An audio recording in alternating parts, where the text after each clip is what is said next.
Oh, good.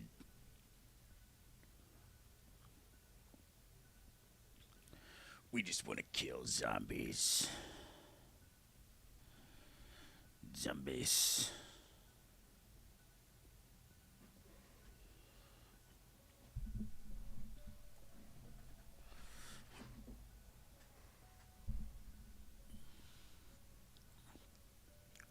Yeah.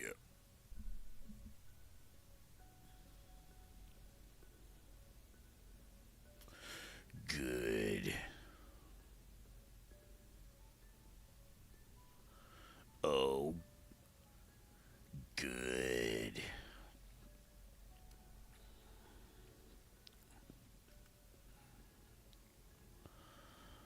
Yeah.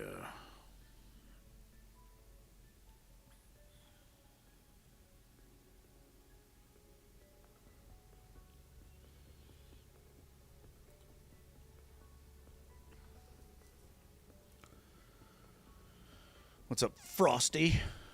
What's up, babe? It is Tuesday. I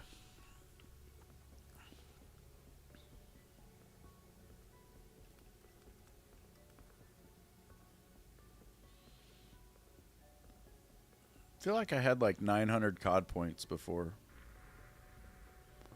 Where did they go? I don't know. I might have spent them. Maybe I found something in the store that cost exactly that and spent them, and I forgot.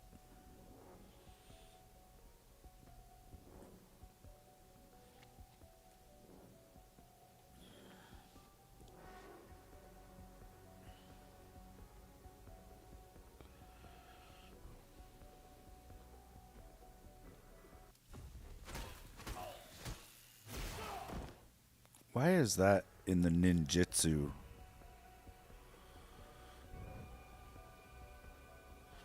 What's up, Blaze? Yeah, we're kind of revolving through some games here. I don't know.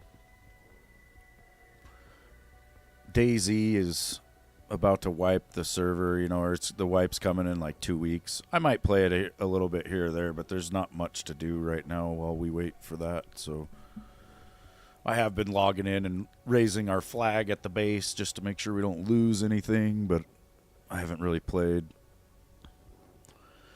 And yeah, yesterday was a bit of DBD.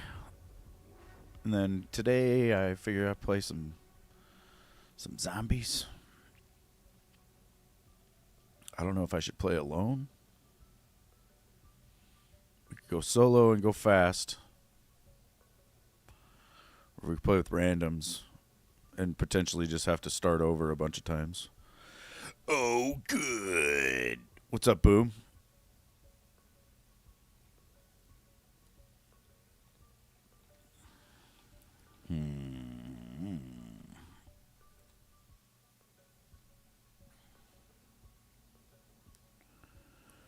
Yeah. My little wabbit.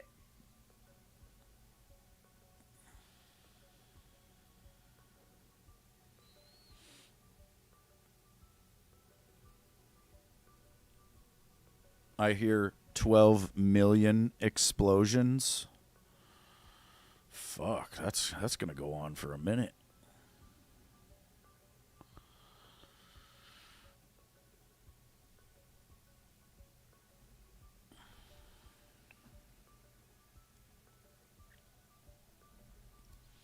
That's a lot of explosions.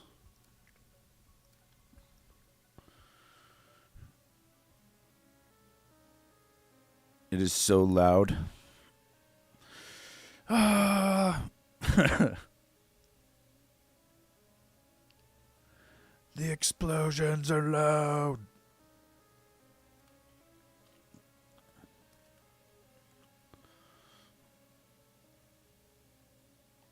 Right. Let's kill. Kill them.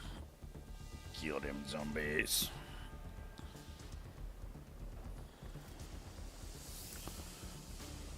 Let's get to work, strike team.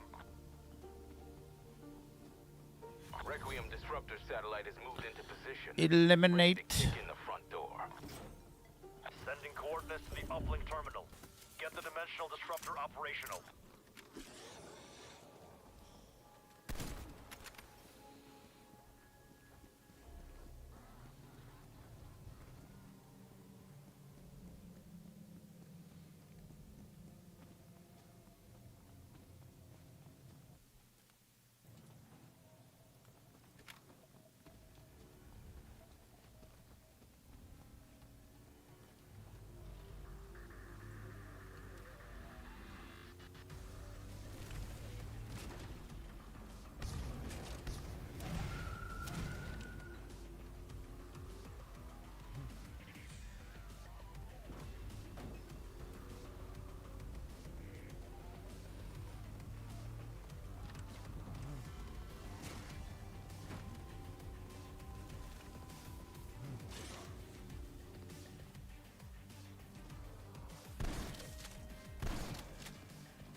Give me it.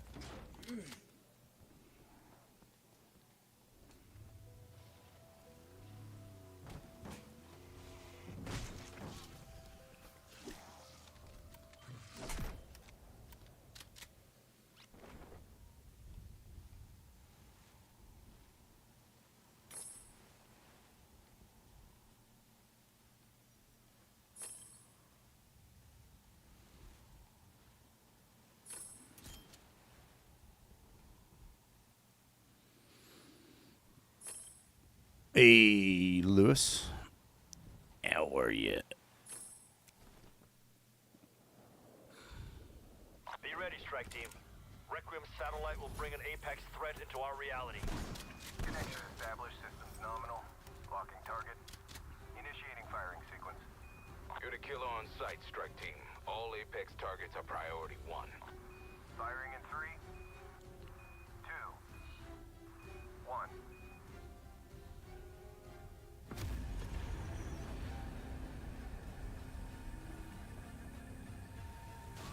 Yep. Apex HVT has been tethered. Put him down for good. Pretty much. Brought some backup. Got him on the run now. Get after it.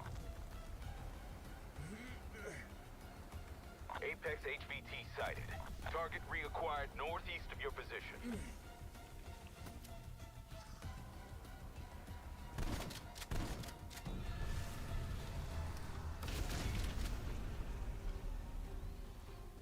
It's on the move. It's leaving an energy trail. Follow it.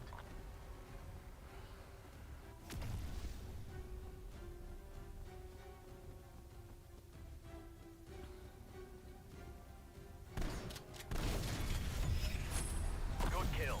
Apex target down. Nice execution, strike team. Grab the residual Ethereum. You've earned it. Anomaly site located. Activate the beacon to proceed.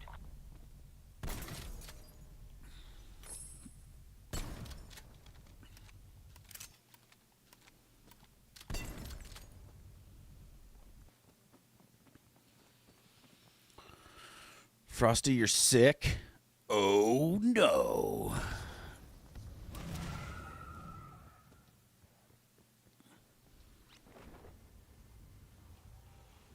Why'd you have to go and get sick? Oh, you've been thrown up since last night, but you just think you're sick? I would say you're probably sick. Maybe it was something you ate. Sometimes food poisoning will hit you real hard. Last all night.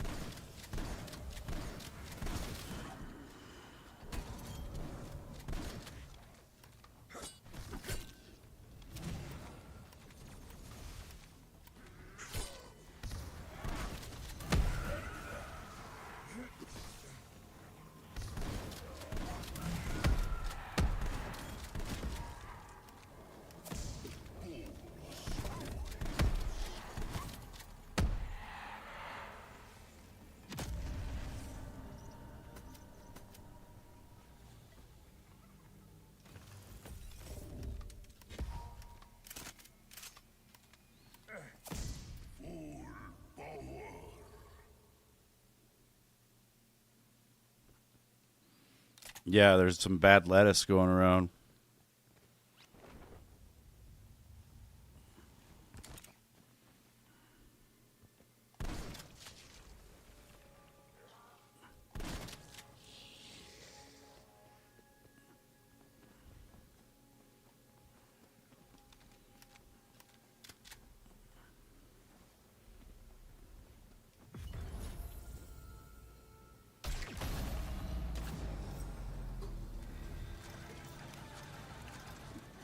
Oh, I have 420 points.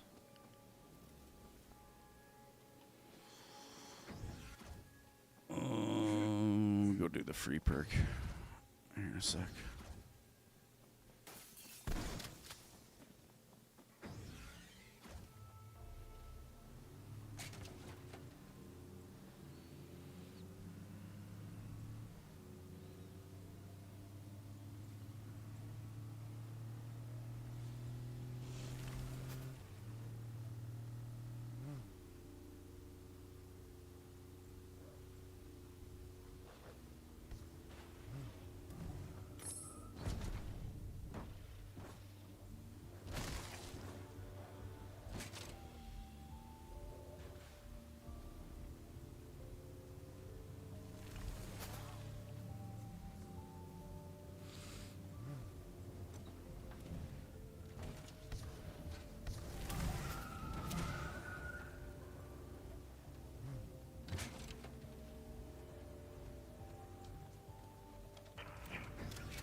Find the ones who did this. I want them all dead. Oh, good. Frosty just wants to not heed my warnings about lettuce. See what happens. Good hunting. Horde threat terminated.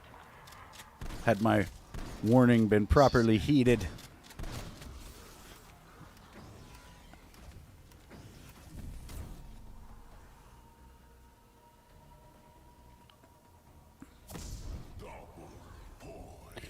Double trouble.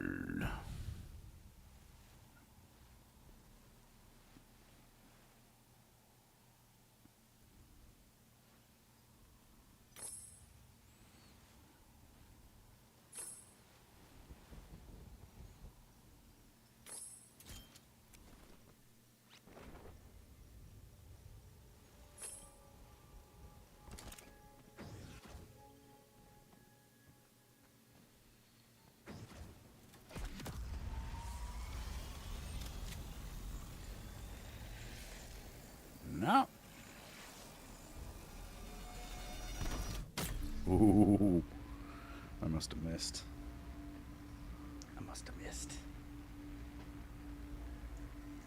Shit, I didn't take my medicine this morning, you guys.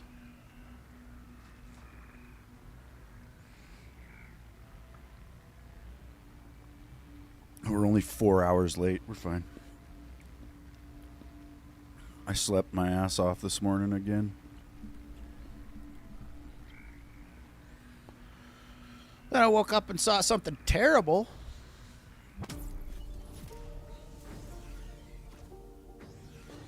And I don't know how to deal with it.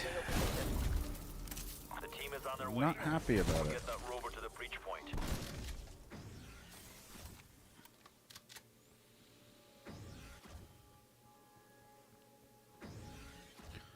Well, fucking Iran themselves launched like 400 plus missiles at Israel, and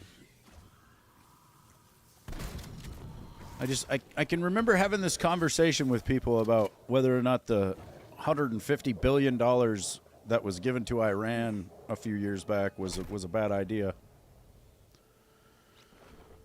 That was my estimate, my assertion, that would not be a wise decision.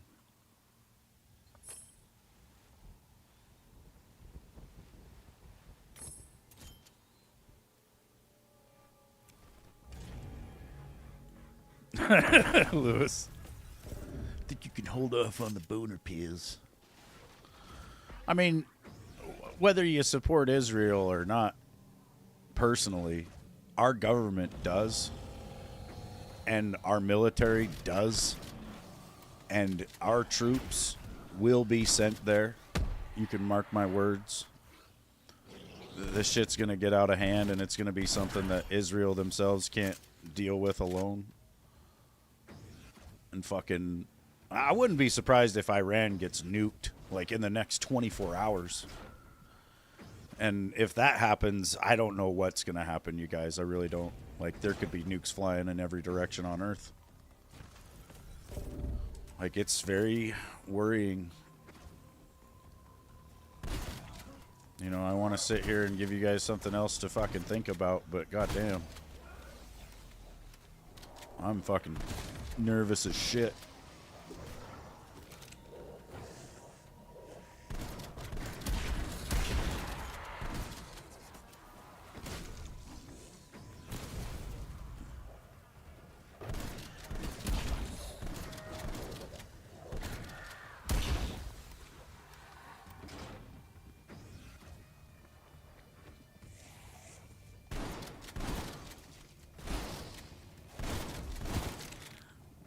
What we got going on here? I'm just running around and do escort.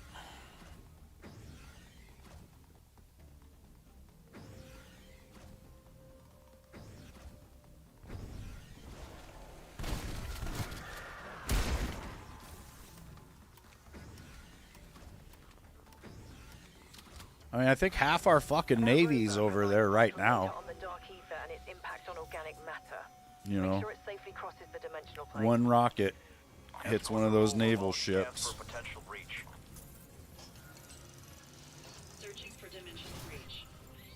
That's how we end up in the shit.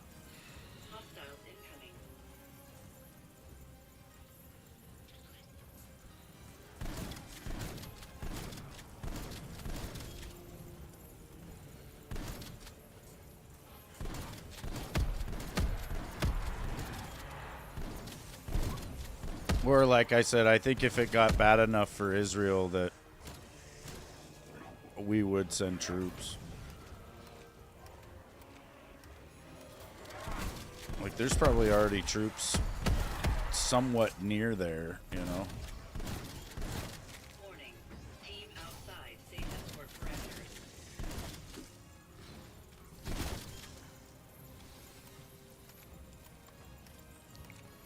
Like, we do have several types of force and readiness units out there.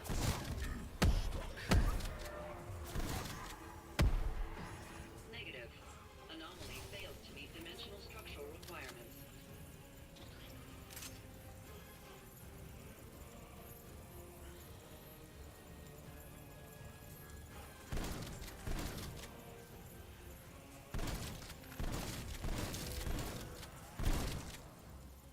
Anomaly located.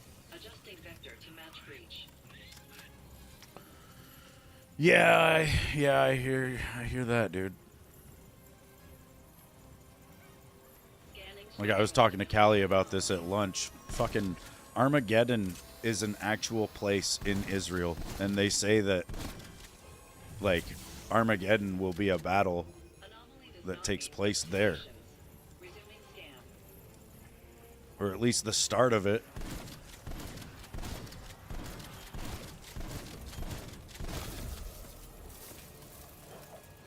The other thing is, Israel is probably more likely to nuke their enemies if they think that we don't have their back. You know, because that's going to be their last fucking Scanning. resort. Escort required.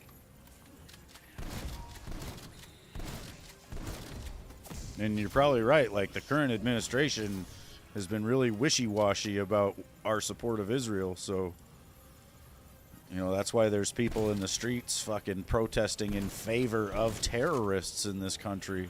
I think this is it. That breach should be the one. One last push. We can finish this.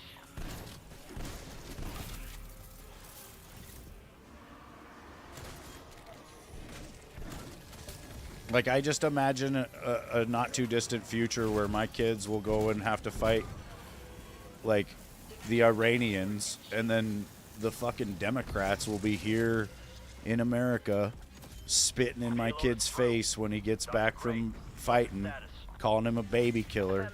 And it'll be, you know, their fucking vote that got the money sent to Iran to start this war. Head to the site to activate And it the won't be their fucking kids either going to fight. Like, it's fucking mind-blowing, dude. Like, Democrats used to be anti-war. They used to be the party against war. And now you got Democrats signing fucking bombs.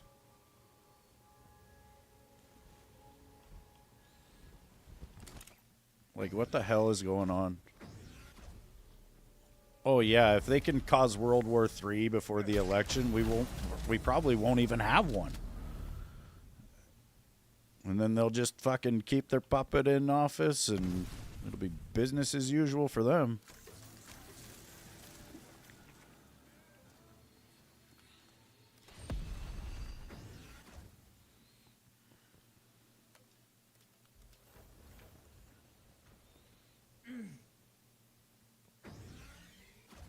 Let's see, Black Chest is going to be garbage, but we could do free perk.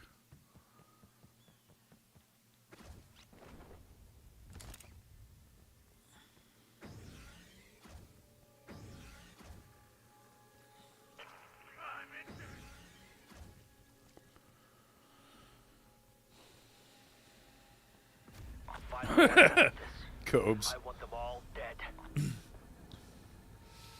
Nuke's got lunch today. Dude, I don't think we would know.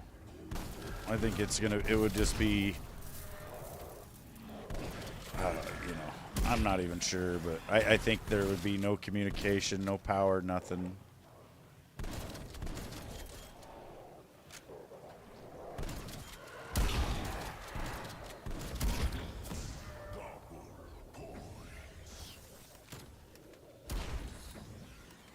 Horde threat exterminated. That'll send a message.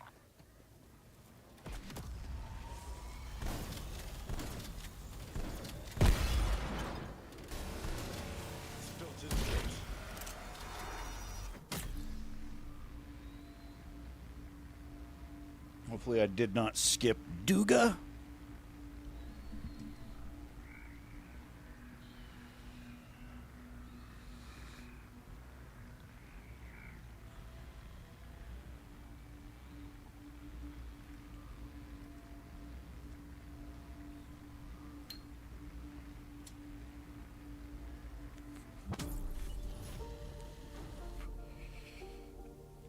Fever, Energy Research has lost communications with an Ethereum Harvester team.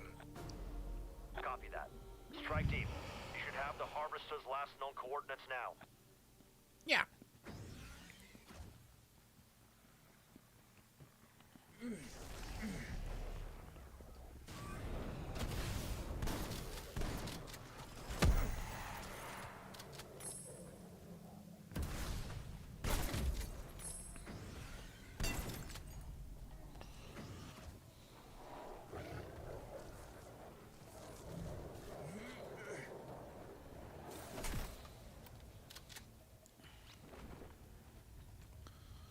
Yeah, me too, Blaze, and I really haven't went back. And I am mad, and I am angry. And I do blame God. Harvester team is KIA. You'll need to complete the extraction process. And I don't know, Careful. you know? I don't know if I'll ever get over it. Failed in that regard.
I mean, I wish I could, dude.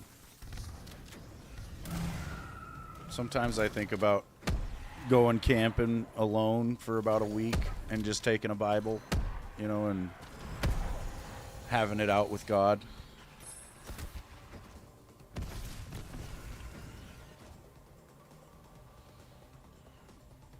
I don't know if I'd fucking survive, though.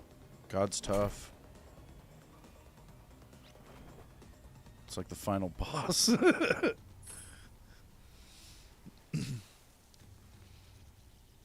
God's gonna kick my ass, you know?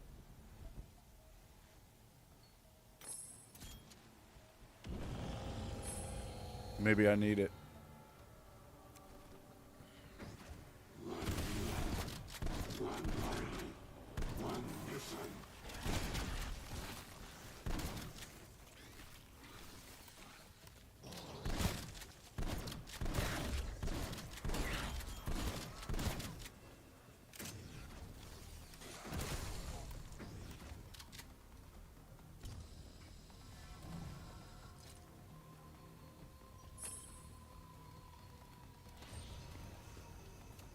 Oh yeah, Lewis, that sounds like a great church.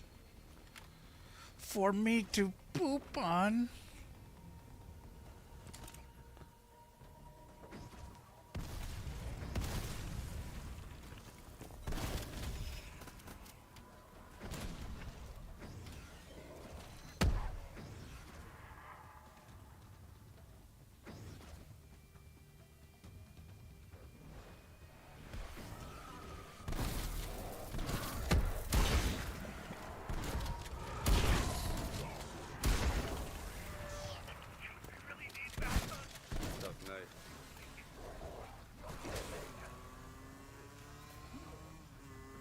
Find whoever or whatever did this and eradicate them.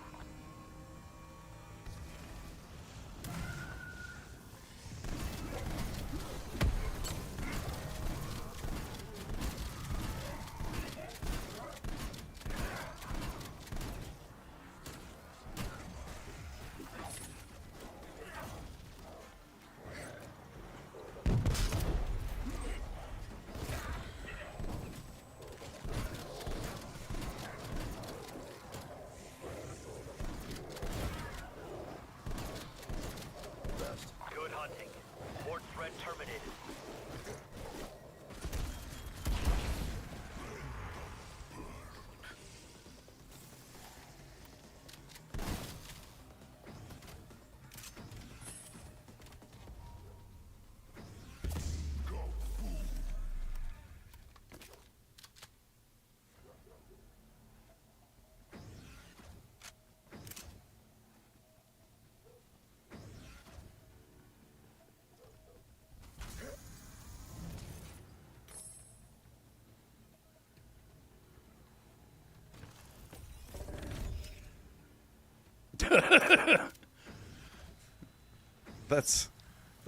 That's the optimism we're fucking looking for, Lewis.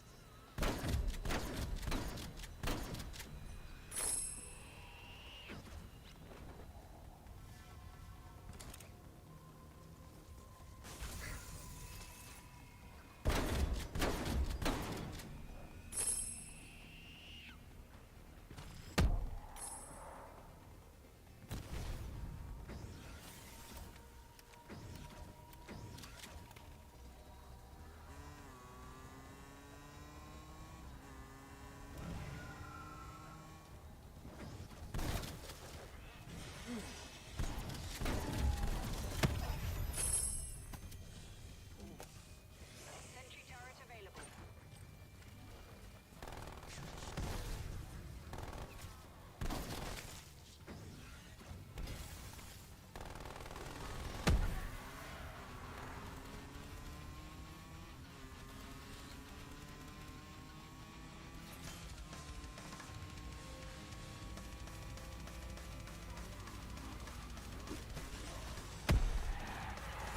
Recover the Aetherium and load it into the extraction rocket.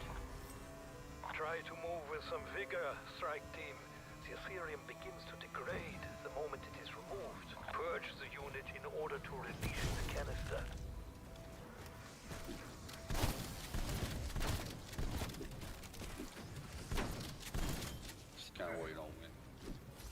open. Ethereum sample acquired. Do not be alarmed by restrictions to your movement or vision. This is common when handling Ethereum crystals.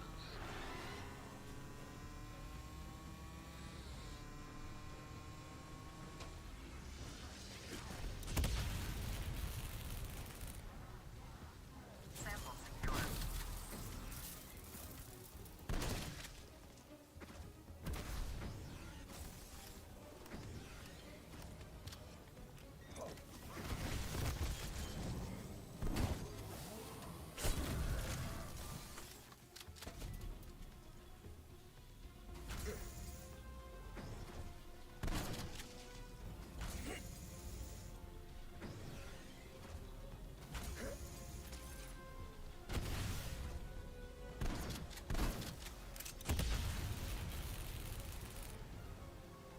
That's the last of it, Dr. Strauss.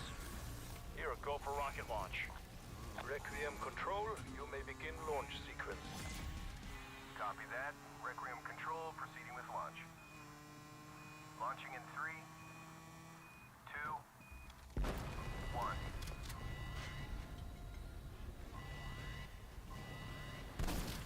Systems show good burnout. Rocket on course for delivery. Thank you for your assistance. My research may now proceed. Nearby. Activate when ready.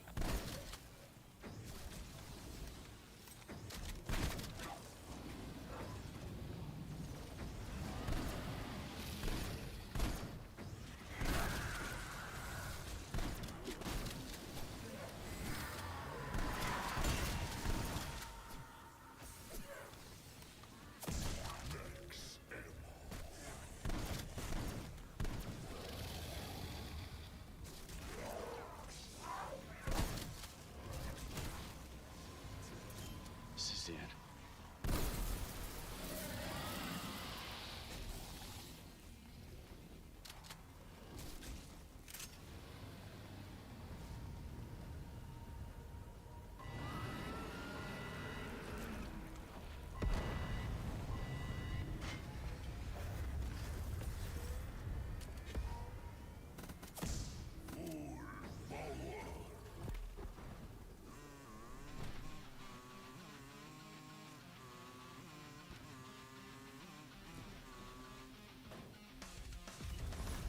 Hey, Charlie.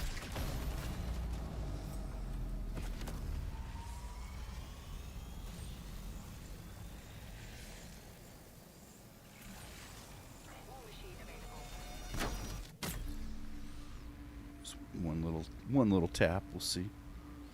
I really don't want to skip Duga though.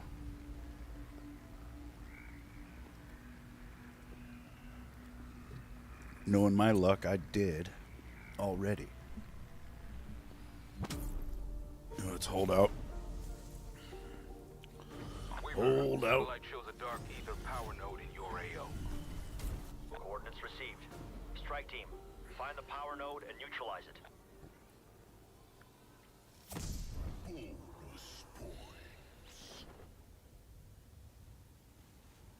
Yeah, that's fine, man. You know, and I know it's, I don't know, like, a lot of people just expect people to get past things, and I mean, I understand if you are like that, you know, and I mean, I might, you know, I'm not ruling it out, I guess, but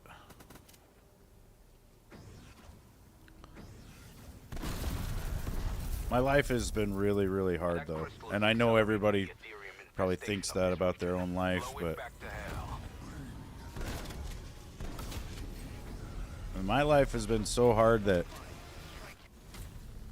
the people that know me the most, like when somebody mentions me to them, like they get a certain look because they just know that I've been through some stupid shit. You know how bad things will happen to like the same people over and over again or stuff like that? Like that's kind of how my life has been.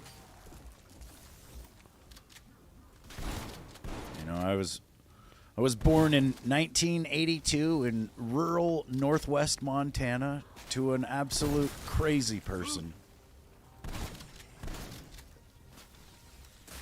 My dad thought about 100 years in the past. He thought that when I was like 10 years old, I was a fucking man, basically, and that's how he treated me.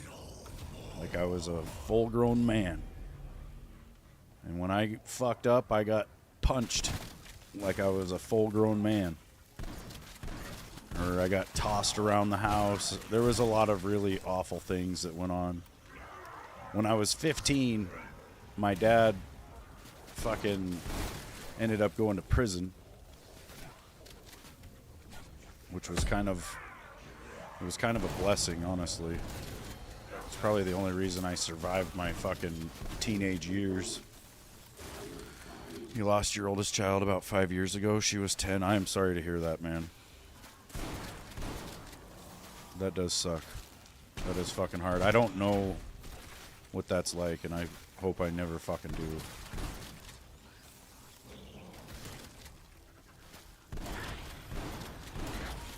Like when I was 7 years old, the abuse was getting pretty obvious, I guess, and my second grade teacher told the cops or somebody, and you were driving the car, so you have a lot of guilt. That sucks, dude. That really sucks. This is the end.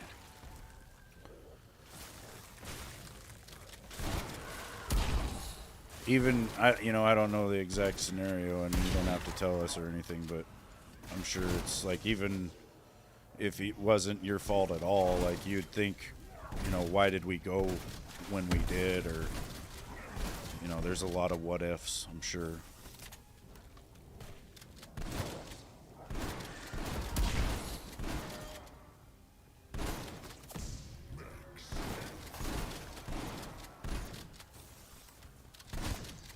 Fuck you.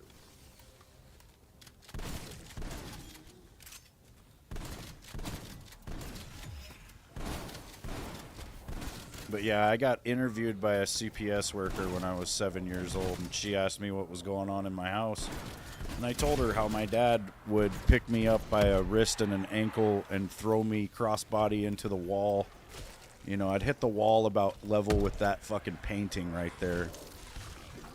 And then we'd have a couch sitting right there, So I'd hit the wall, then I'd hit the couch, then I'd hit the cushion of the couch where you'd sit, then I'd hit the floor. And by the time I was going to the floor, I'd have so much spin that I wouldn't know what was up or down, and I'd hit the floor in just a total annihilating force. Like I'd really get hurt by the floor. Crystal has been shattered, Carter. And then before I could even figure out what was going on, this man would be kicking the shit out of me. Anomaly identified. Like just putting the boots to me, so I'd have to get the fuck up, because he always said if you knock down in a fight, you better get back up. And then I'd get up and he'd immediately clobber me and be like, and if you're ever in a fight and somebody gets up, you better knock him back down. Like, he would just go fucking crazy. So when my dad was 15, him and his buddies were screwing around with some pills called Contact. It was like a fucking cold medicine, and they were told if they took a whole bunch of it, they'd get high. So they did, and my dad had an aneurysm, and one of the blood vessels in his brain exploded, I guess, and he ended up turning into a fucking crazy person from there, basically. Like, my grandmother said he was never the same. He started being really angry from then on, and the doctors diagnosed my dad with what they called psychomotor seizures, which they said when he would get mad, he would actually black out and do terrible things and not remember. And I lived through that until I was 15. Like, my dad would just get mad about the craziest shit.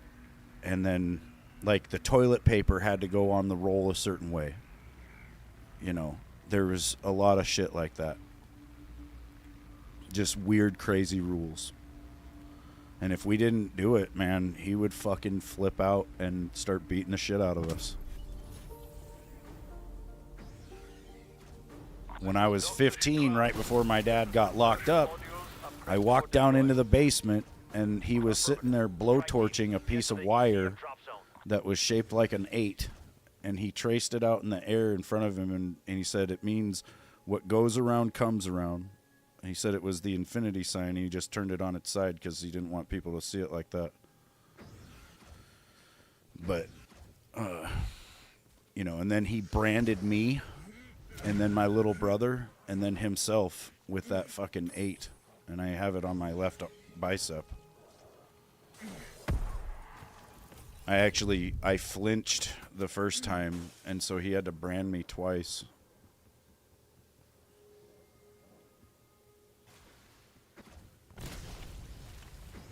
My dad, after he branded us with the fucking 8, he branded himself with the words freedom, forever, amen, all in 1-inch letters. Like, he's got the word freedom going down this arm, and then forever coming across this like part of his arm, and then amen right here.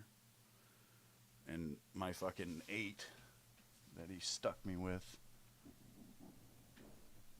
I don't know if you can see it, but it's right there.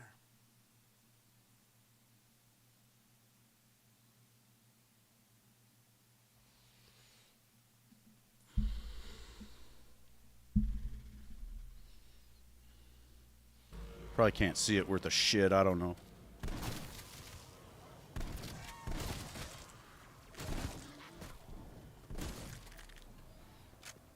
But yeah, when I was 7, you know, CPS came and interviewed me, and I told them all that stuff about how we were being abused. And the cops ended up coming and getting my dad, and he got hauled off to like a prison hospital type deal. And he was gone for several months, you know, and the whole time he was gone, my mom gave me shit basically and said that it was my fault, and that if I wouldn't have said anything, he wouldn't have been gone. And so from then on, we were instructed to lie. And then he just came back, you know, and he was fucking pissed that I had told on him. So then the next several years were probably the worst, you know. Like, there were times that I got in trouble, and I know what he did because I can remember the fucking terribleness of it. And there are times that I got in trouble, and I can't remember at all what happened. And that's the shit that really bothers me, because I don't know what I even went through. I'm sure I do. Somewhere in the back of my mind I know, but I can't remember.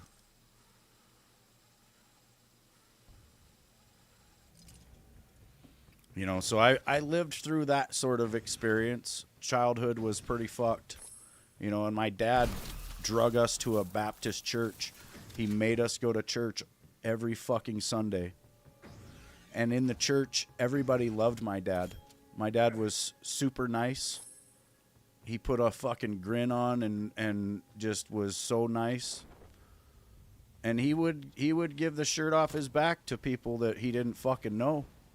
But if my brother and I acted like we didn't care about the sermon, or if we were falling asleep in church, my dad would be beating our fucking asses when we got home. And it wasn't with a belt, you know, he would punch. I stopped getting spanked when I was like fucking, probably like 10.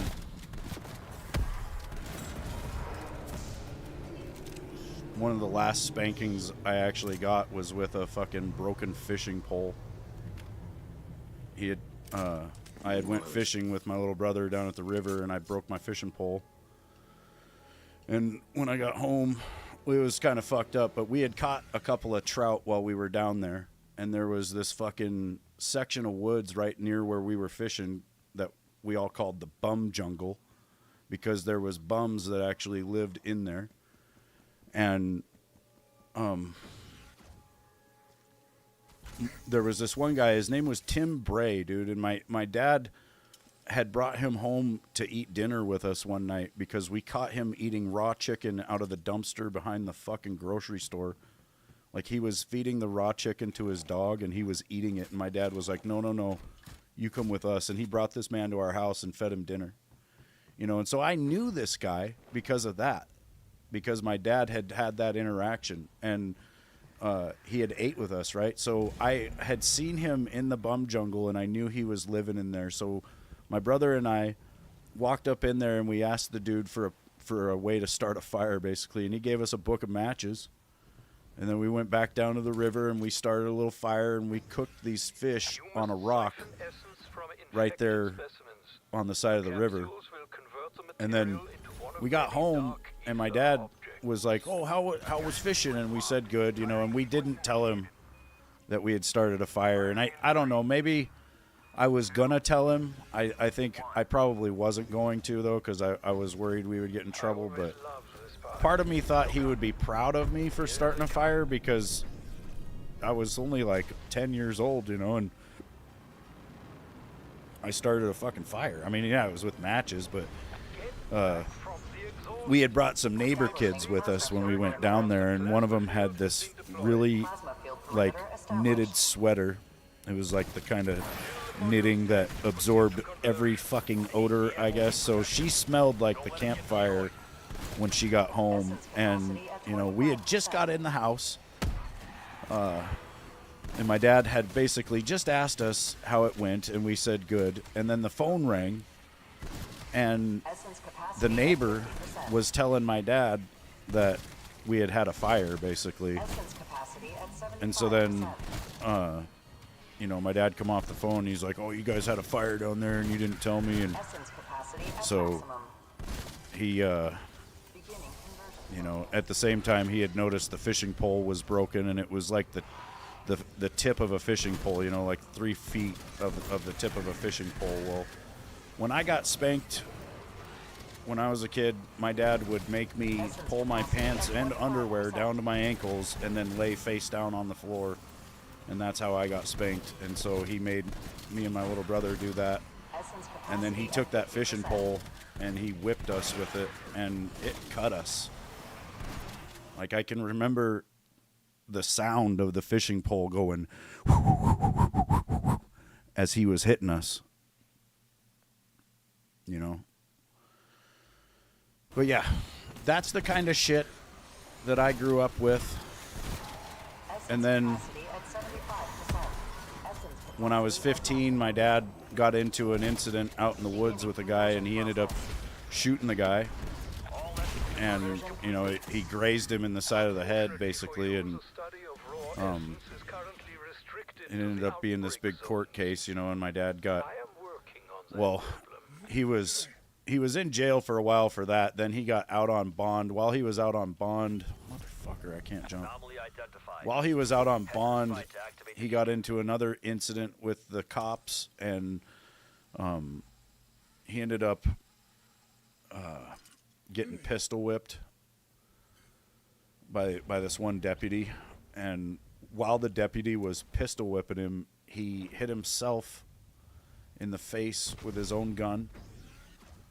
And so when it went to trial, my dad got 10 years for aggravated assault with a deadly weapon on the guy that he shot.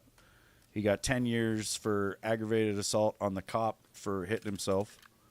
And then they enhanced each charge with an additional 10 years. So when I was 15, my dad got sentenced to 40 years in prison.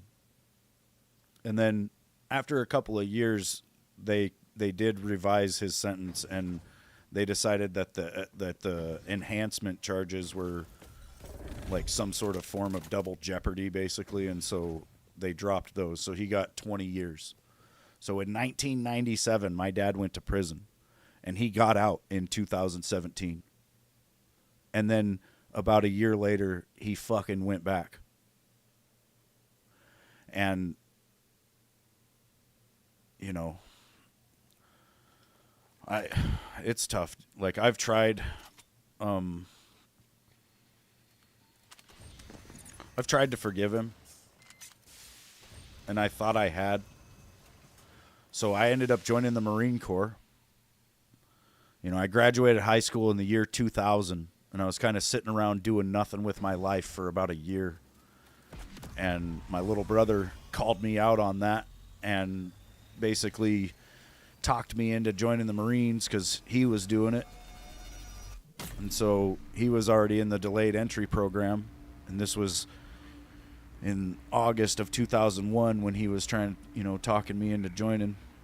Or basically, he come in the house while I was sitting there smoking pot with my mom, and he said, "You're a piece of shit." And he just called me out and said that, I always said I was going to do something with my life, and there I was doing nothing, basically. And so I was like, "Well, what are you doing?" And he said, "I'm joining the Marines." And I was like, "I'll join the Marines." And he's like, "No, you won't." And then he's just calling me a fat piece of shit and all this stuff, And so I was like, "Yeah, I will. Give me the phone." And so I called the recruiter right then and there and told him I wanted to join. And I told him I had been doing drugs, and so he was like, "Well, I can drug test you myself." And so he did. He came to my house like 2 weeks later, and he gave me a piss test that I failed. And I knew I would fail because I had been smoking a lot of weed. And I had told him, too. I was like, "I know I'm going to fail this one." And he was like, "Yeah, that's fine." And then 2 weeks later, he came back and he tested me again, and I passed that shit because I had indeed quit. And also, my little brother was, like, really into running and shit. Like, he was into cross country and all that. So he was kind of helping me train, and every day, like, in the morning, we would walk down to the track together, and we would jog a mile, and then we did the same thing at night, and it really helped me get in shape to go, basically. I had to drop weight just to be able to fucking sign up, and then, but I managed to do it, and then, my recruiter took me down to the Butte, Montana MEPS Center so that I could enlist. It was a Monday, and Butte's like fucking, like a 7 or 8 hour drive from here, basically. So the recruiter came and got me that Monday evening, brought me down to Butte, and we stayed the night in the hotel. And then we got up the next morning, went over to the MEPS Center, and I was doing my processing and all this different shit to join the Marines, and I was waiting to go upstairs to take a physical. It was basically one of the last things I had to do. I had to take the physical, and then I think I had to do my pull-ups still. You have to prove that you could do a minimum of 3 pull-ups there at MEPS and shit. And then, I basically had to go and talk to the career planner guy and decide what I was actually going to do in the Marines. But I was sitting in the lounge waiting to finish doing all that stuff when this guy came running into the lounge and said, "Change the channel, something just happened in New York." And that something was 9/11, because that's the day that I joined the fucking Marines. And then the MEP Center basically went into lockdown. There was, all the different branches of service. They stopped processing people in, except for the Marines. In my state, in the state of Montana, 3 people enlisted in the military that day. And it was 3 of us that enlisted in the Marine Corps. I'm sure there was probably thousands of people nationwide that actually enlisted that day, because by then, it was already getting to be that time, basically. Like, in the MEP Center, they were 2 hours ahead of me, basically, is where my logic is with that. People on the East Coast would have been done with their shit, basically. But yeah, so I ended up joining the military on 9/11, and then I got sent to fucking Iraq for the initial invasion in 2003. Me and my little brother both did. I was a gunner on an LAV-25. He was a mortarman with 3-5 Weapons Company. And, I was in 2nd LAR, so I was stationed at Camp Lejeune, North Carolina, My little brother, being with 3-5, he was stationed out in Camp Pendleton, California. So we were opposite coasts from each other.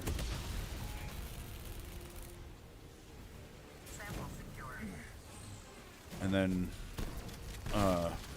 you know, we went for the initial invasion. We come home. And then my brother's unit went back in September of 2004. Requiem control. You may And proceed that's when with shit law. started getting really crazy in Iraq, basically. And then my brother's unit was a part of the entire Operation Phantom Fury, where they cleared Fallujah. It was like the months of November and December 2004. I never And doubted you.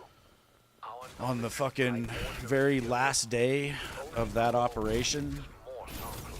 which was December 23rd of 2004, my little brother's team was clearing a house, and they had cleared the whole bottom floor and didn't find anyone. And so my brother's 4-man team got sent upstairs to see if there was anything upstairs, and I don't think they were really expecting contact. But when they got up there, they made entry into a room, and they found an estimated 30 to 40 enemy combatants.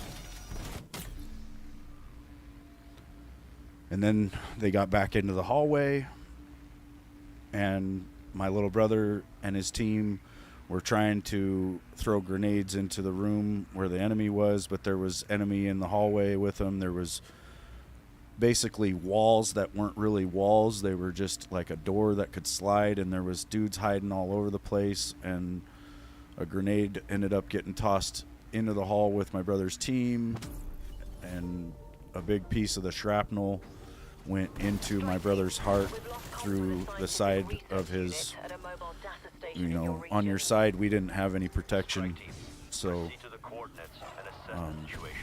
he ended up taking a big shrapnel piece to the heart, and he was killed in action.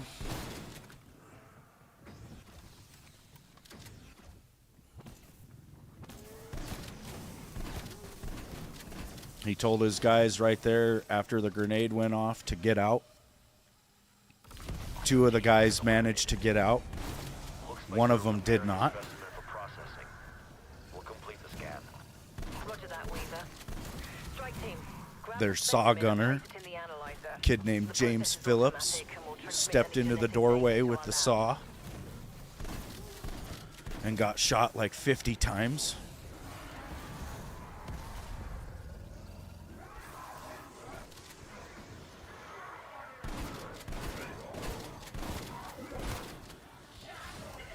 I was in the middle of workups for my next deployment, which I ended up going on.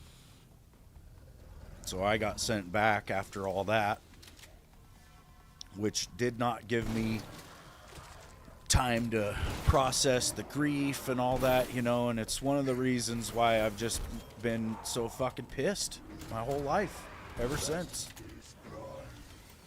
And I was married at the time to a woman that didn't understand grief or anything like that, and didn't really want to either, and so she just wanted me to get better, and I couldn't. And so she dropped me like a piece of shit. But, you know, not before my mom fucking died. So that happened as well. Like, my mom died in August of 2012. And like 2 weeks later, my ex-wife left me because she said she wanted to find her happiness. And me being sad all the time was just really weighing her down. She also said, "It's almost been a year. When are you going to get over it?" About my little brother getting killed in Iraq. Like, that's why I say she didn't understand grief. I like to give her the benefit of the doubt, you know, and think that that's what it was, but yeah, she's not a very nice person. Yeah. Like I said, she wanted me to just get over it and make a couple of $1 million in my adult life and make sure she could spend it. That's what she wanted. That's what she expected out of me.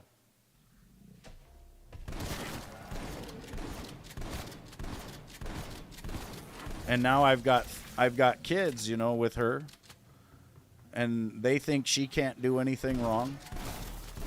They take her side in any fucking thing, and if I even try to explain to them what she put me through, they think I am just bad-mouthing her. Specimen's vocal cords still work. Somehow. Is it broadcasting some kind of signal?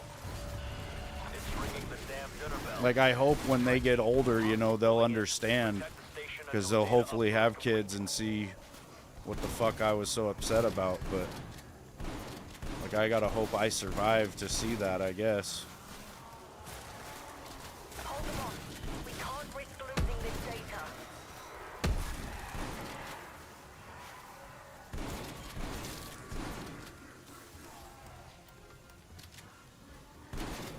Yeah, that sucks, dude.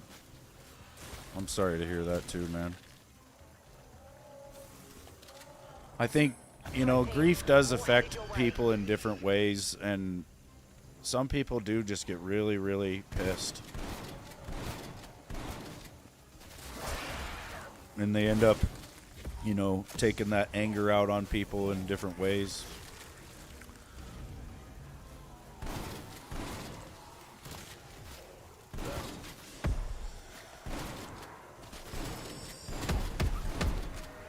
My thing is, I've got horrible PTSD from my time in the war, and because of the way, like the violent way my brother was killed, and all the different room clearing training I've had, plus my combat experience. Transfer just needs a little longer. If I allow myself to dream, I have really bad nightmares, and a lot of times in my nightmares I am my little brother.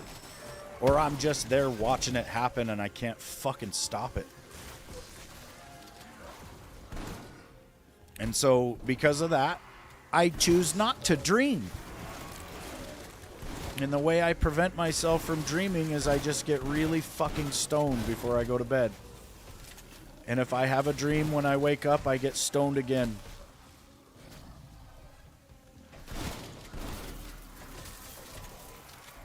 And, you know, I don't like to live like that. I don't like to live the way I am. I acknowledge that I use it as a major crutch in that way. But I don't know, man. Like I said, there's times where I think about taking a Bible and just going down and going camping for like a week and not bringing any weed and just seeing what happens, you know, because I'm gonna go through like a whole fucking week of detox / fucking angry, horrifying nightmares, and I know I need to face it all.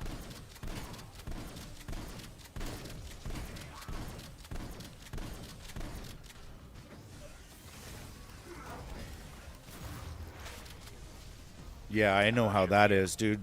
When you lose somebody like that, it's really fucked, because you'll wake up and you'll think that they're alive, and you will think that you're going to call them and tell them something, and then you'll grab the phone and remember all over again that you cannot do that.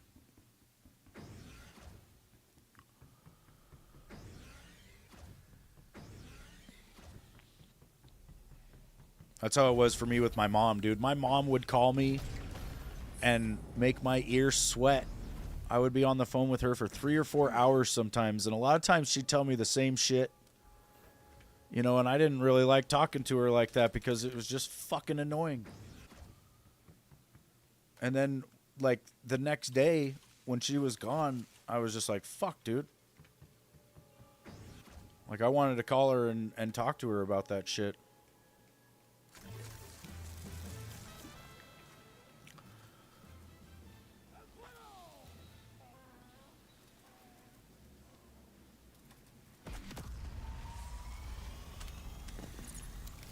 I'm running around with the Electrobolt, not using it.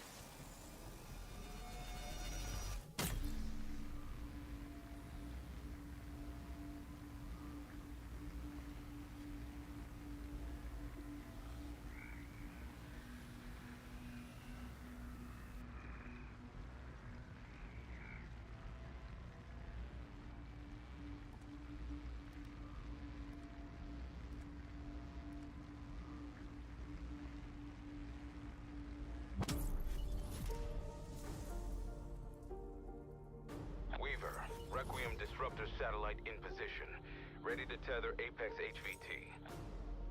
We're on it, Carver. Uplink terminal should be just ahead. Now I have all this guilt because I feel like my dad's just rotting away in fucking prison, and like part of me wants to forgive him and just like go see him, you know? I haven't seen my dad since 2004 at my brother's funeral. My dad showed up to my brother's funeral in his fucking orange jumpsuit, and it really pissed me off because I was told by the cops that he was offered to be all cleaned up and fitted for a suit, and he told them that he wanted the town to see how he was living. And it really pissed me off because that shit wasn't about him. Bring an Apex threat into our reality. You know, if he could have cleaned up and looked respectable, he should have fucking did it.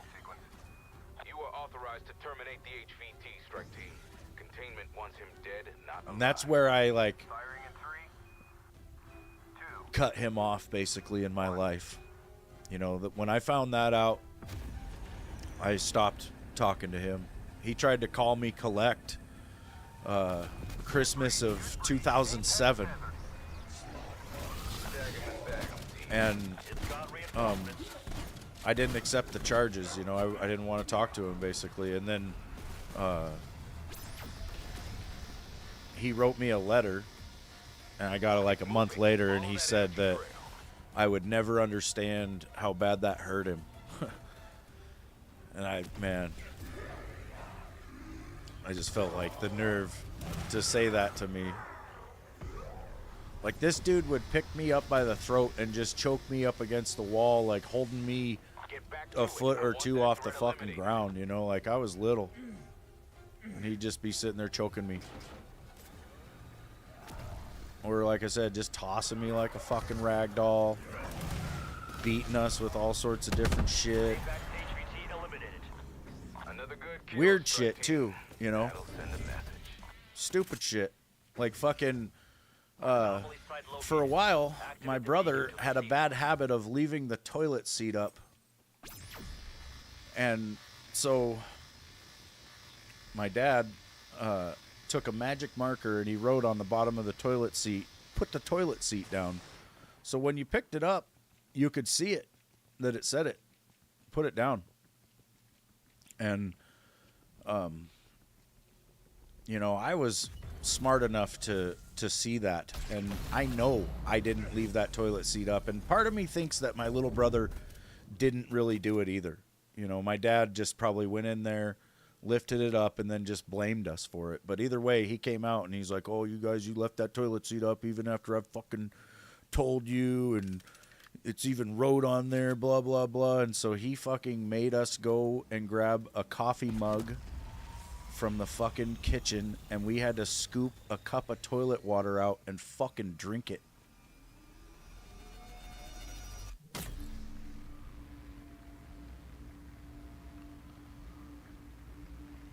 Like I said, there's things I can't even fucking remember, dude. And I think if I were to try to have any kind of relationship with my dad, I'd end up remembering some fucking off the wall shit like that, and I'd probably just fucking kill him. Colt, I'm reading your stuff here. The most traumatic thing in your life was losing your grandpa to cancer caused by Agent Orange. Yeah, that was some bad shit, dude. You were 12 when he died and you saw him take his last breath.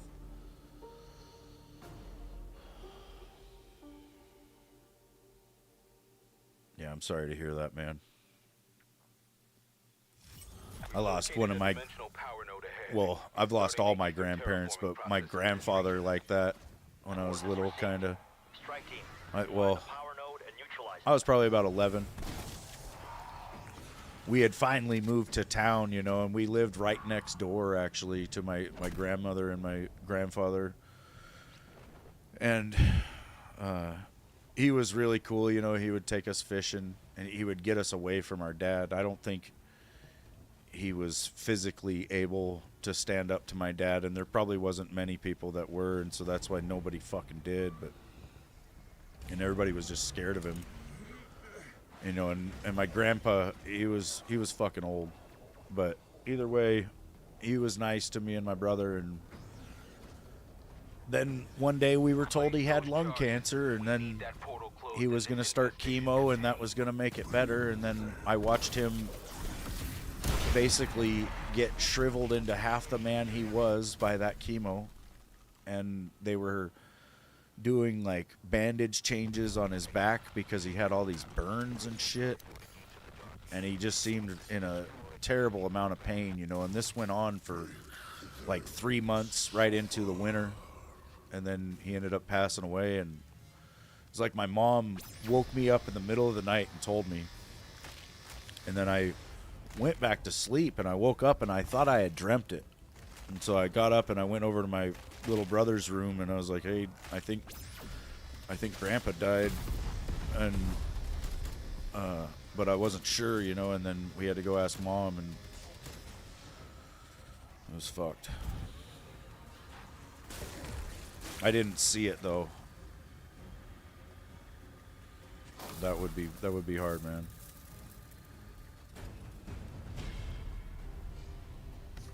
This realm will be your tomb.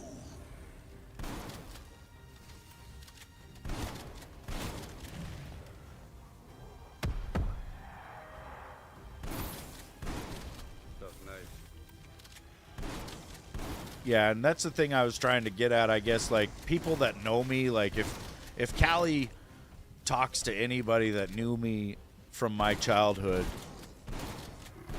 like, they just get this look in their eye, like they know that I've been through hell, because my childhood was fucked, and then things just kept getting worse. I mean, my life is so good now, dude, that I don't even know. You know, I think I have a slight phobia of happiness. Like, there are times where I will catch myself in a state of happiness, right? Where I'm completely unaware of my surroundings because I'm just really, really happy about something.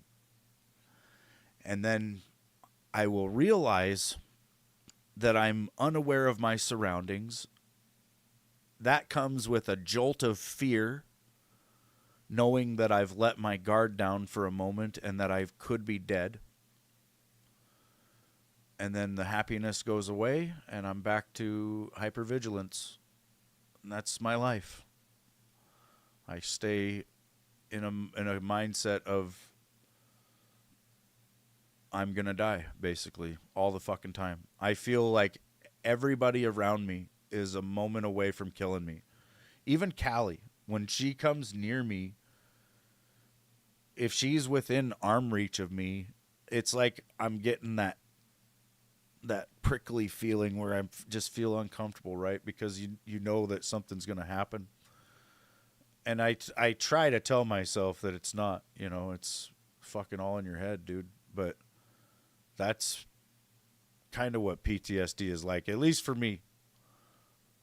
And it's really, really hard to go out in public because when I'm around a lot of people, you know, I have to watch everybody all at once. Like, I have to keep my eyes on everybody, basically, to make sure they're not trying to kill me. And I don't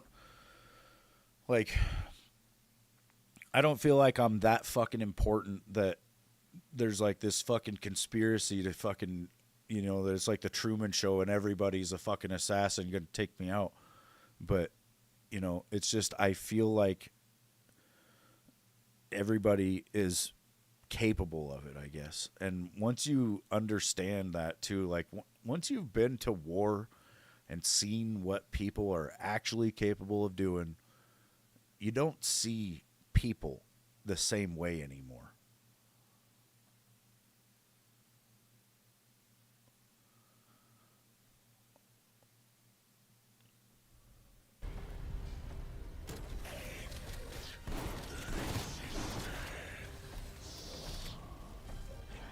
I appreciate it, Colt. You know, and I don't know. I'm not trying to like get a whole bunch of fucking sympathy or whatever, you know, like I do appreciate you guys like caring and just listening to me, I guess. That's like all I really want is people to hear what happened.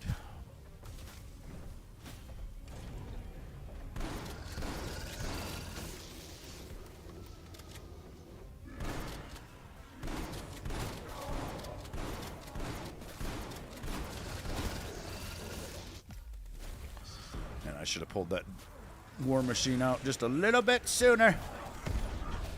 And then quick revive got me back up. We might die. Well, we still have a self revive, I guess. Oh shit.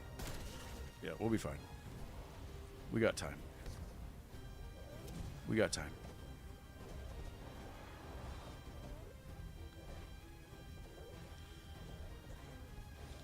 It does, dude. That's one of the reasons why I stream, honestly. Because from time to time I do like to talk about it, and it really does help me. I also understand that there's a lot of people going through a lot of shit, and not every person on the internet like this is going to even be willing to talk about things because for whatever reason they don't want to. Maybe they've got their own shit going on. Maybe they just don't want the negative like conversation, I guess, you know. They don't want people feeling bad. I don't know. Like, I'm here so that we can work through some shit, you know.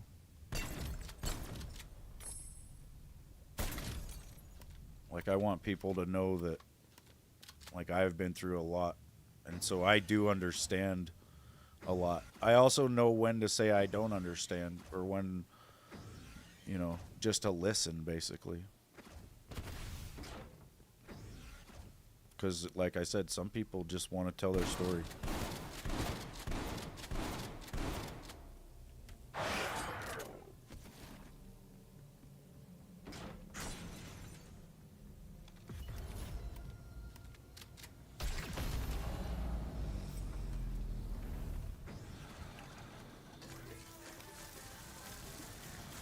Get all my NAM perks back. But yeah, I appreciate you guys being here and hearing me out.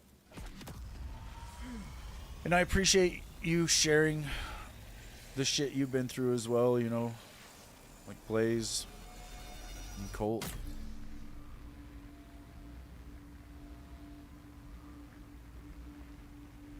A lot of other people have too over the years, you know, and we've talked about things like that because it just helps. It helps to know that other people have been through shit. Like, it's kind of promising sometimes to see somebody who's been through some terrible shit and they're still fucking kicking. I think that is kind of the point. Like, I try to rationalize why I've been through all this shit. Why would God put me through this life? And I think it's so that I could help others, I guess. I don't know. Maybe so that I could, you know, so that I could understand what everybody else is going through. Looks like the undead got here before us. Strauss, my team will finish the job. There's no boats. The Ethereum canisters to the extraction rocket. Do be careful. Clearly my team failed in that regard. Try to move with some vigor, strike team. The Ethereum begins to degrade the moment it is removed. Like, I always say that I can't find a therapist that can help me with my PTSD and stuff because I would need somebody who's basically been through the same amount of shit that I have, but somehow had their shit together enough to go to college and become a fucking therapist, you know. Like, that's a tall order to fill. It will impair your vision and you know, and that would be like a dream for me if I could somehow do that. An operator has dropped their canister. Sample secure.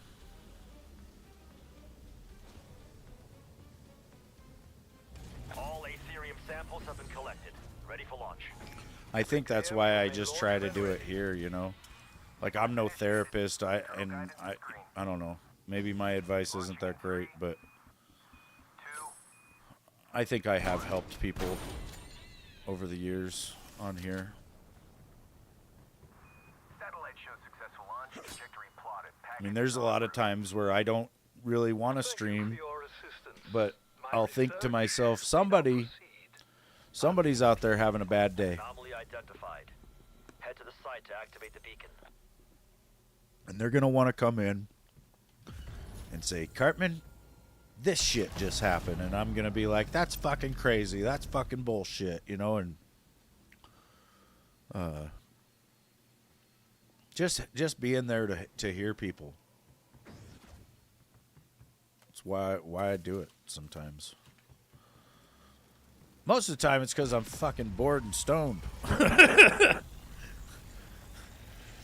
But, you know.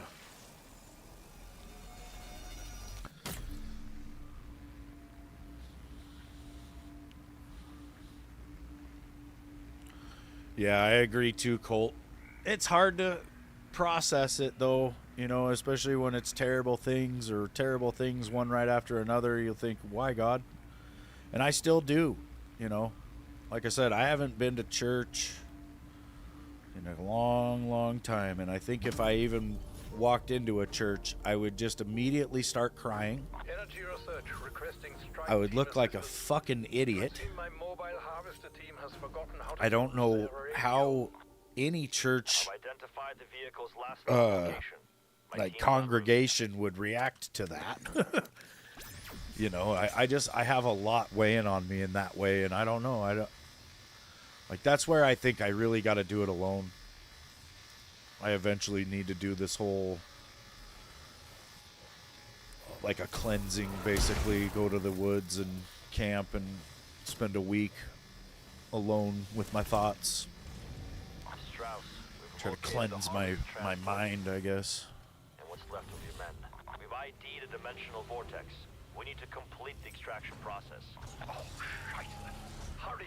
Yeah, Take the transport to the first extraction site. I don't know. Dark ether vortex produces a I've had rare weird primordial experiences with material. churches too. It requires further Like, study. I don't trust all churches, or probably most churches. Bring the vehicle within range, and I will begin the extraction process. I can definitely see the good in all of it, but there's some churches, and I think it's most of the big churches. In the meanwhile, I You know, trust there's you just, protect the harvester.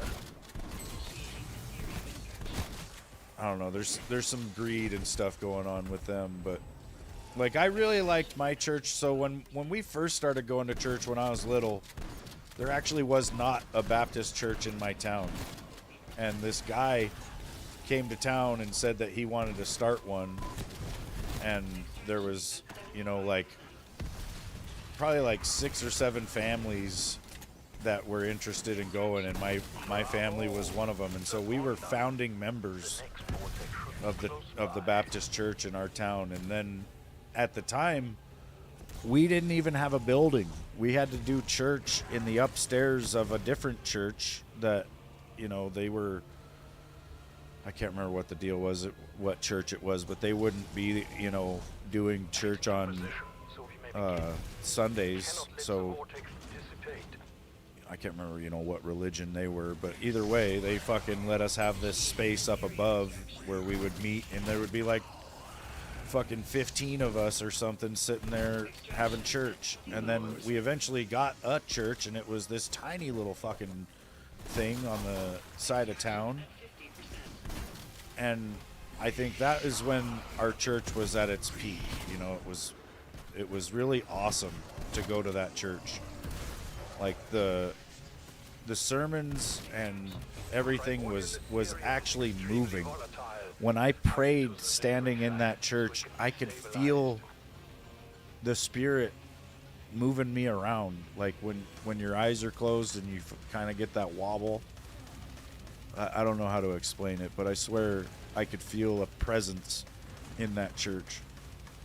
And as our church got bigger, you know, we moved to a new building, and that presence was no longer there. And we also got a new pastor, and he ended up being a sleazeball, and he like had an affair with one of the ladies of the church, and like that chick's husband was like a deacon. He showed up to church with a gun to kill the pastor. Like, it was a crazy shit show, you know, and it just, like, the church, as it got bigger, just kept getting more and more weird like that. And,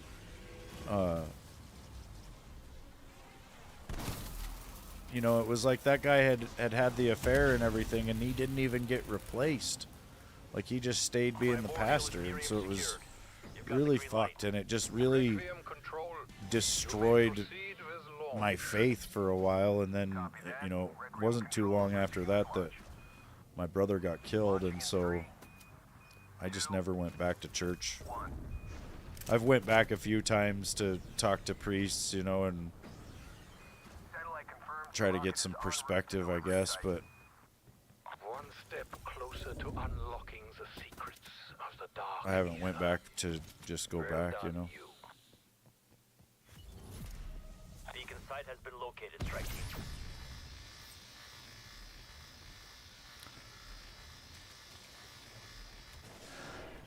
And you know, if I'm being honest, I'm mad. I'm mad at God. I'm mad at God for putting me through my childhood. I'm mad at him for putting my little brother through the same bullshit and then not even giving him a chance to live an adult life.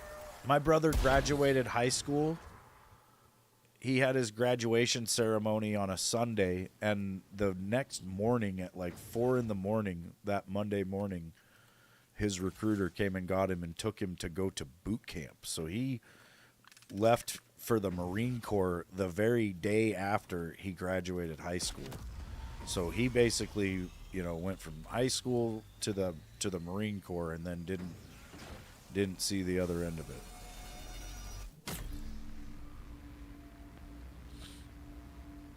Yeah, you see what God did to me, man? Fuck me all up.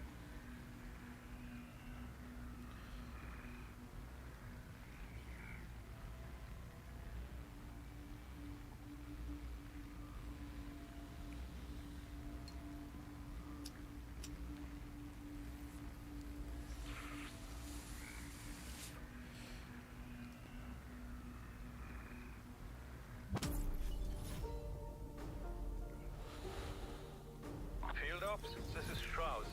ECM satellite awaiting launch. Copy that, Dr. Strauss. My team is en route to the drop zone now.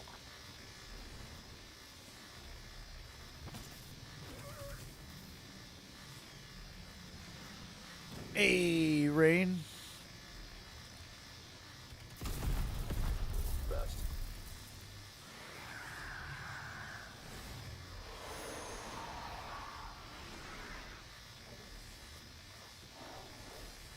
These modules collect raw Ethereum essence from the infected. After you have terminated them, of course. Coordinates locked in. Initiating deployment. Firing in 3, 2, 1. Look, up there in the skies. As we would say back home.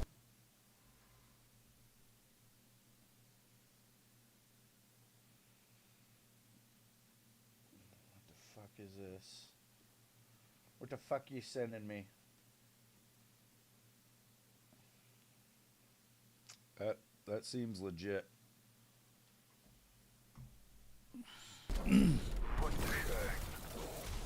That is true. Get clear. How does that happen? Intelligent people than you. Landing gear deployed. Once the module establishes the plasma field, you may commence extraction. Establishing plasma field perimeter. Establishing plasma field perimeter. Plasma field perimeter established. Yeah, I'm just living the dream, dude. Killing the zombies. ECM will need protection. Oh fuck! Don't let it get destroyed. Don't you get me? Essence capacity at 25%.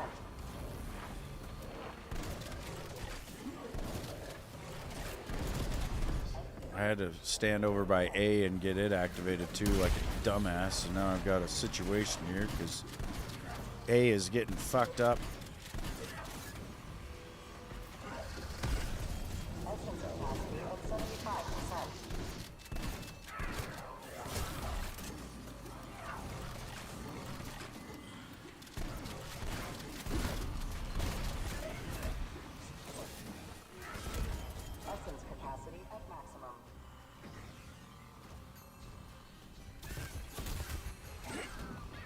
Oh yeah, you can pause while you're playing co-op on here.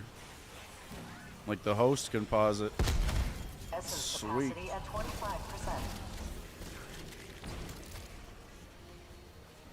I am kind of interested to see how the save and quit feature works with BO6.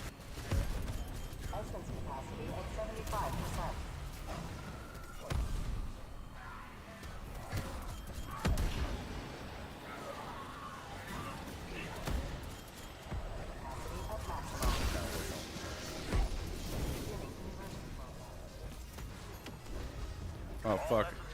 Thought I had the grapples. How the essence I creates forgot I picked up that goddamn monkey. is a curious process. We shall continue to study this phenomenon. Yeah. Yeah, we'll have to play it. Site identified. Proceed when ready.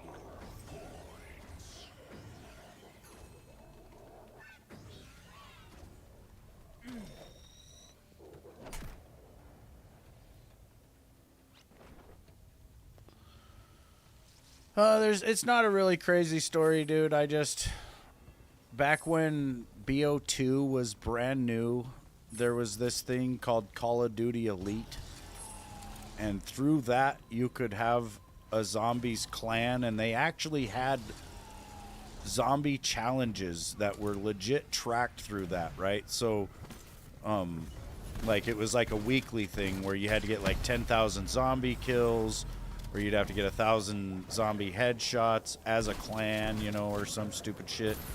So me and this other guy started a zombies clan, and to be in the clan, you had to have like zombie as your first part of your name, and then something else, you know. And so I just was always a South Park fan and decided I'd be Zombie Cartman. I don't know. It was just the way it went.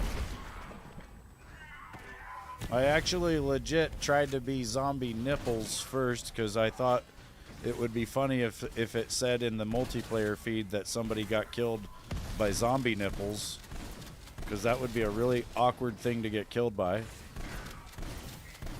But it was already taken. So I had to be Zombie Cartman. But yeah, I've been Zombie Cartman since like 2013 or some shit. These fucking zombies won't leave me alone. God damn it. Get the fire off me. I've never seen it like this at the fucking beacon. I think I hit the fire bitch while I was finishing up. I thought I heard her, but I didn't see her. Jesus Christ.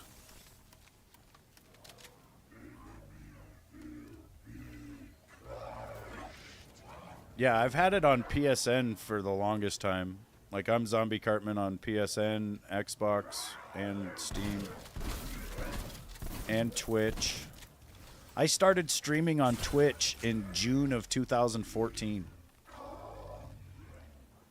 as Zombie Cartman.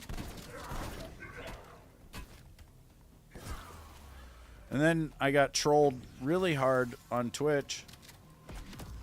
I put in my bio about my little brother getting killed in Iraq, and then I had people come into my stream and follow me with names like Cartman's brother goes boom, and fucking, you know, I actually had follow alerts and all that crap back then, so it popped up on the fucking screen, and I don't know, I got really pissed off, and I knew this guy that was a Twitch admin.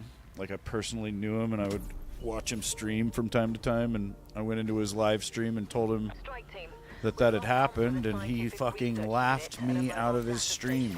He just really started laughing about it, and I got so mad I couldn't even type on my keyboard and left. And then I decided I was going to go ahead and leave Twitch, and I did. I hit 1,000 followers on Twitch in my first month.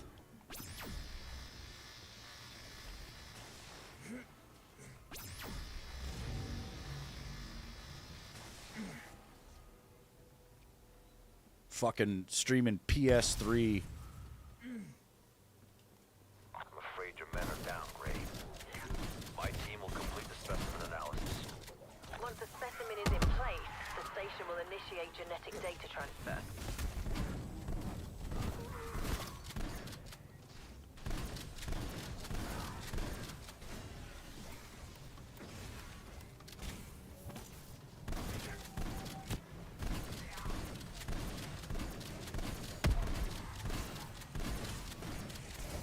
You know what I think's crazy is the more I try to tell my story, the more I get suppressed by the whole fucking thing.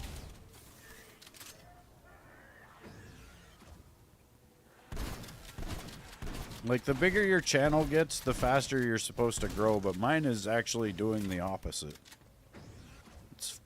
It's kind of annoying. And we'll live with it, but it is annoying. Seems this one's not quite dead.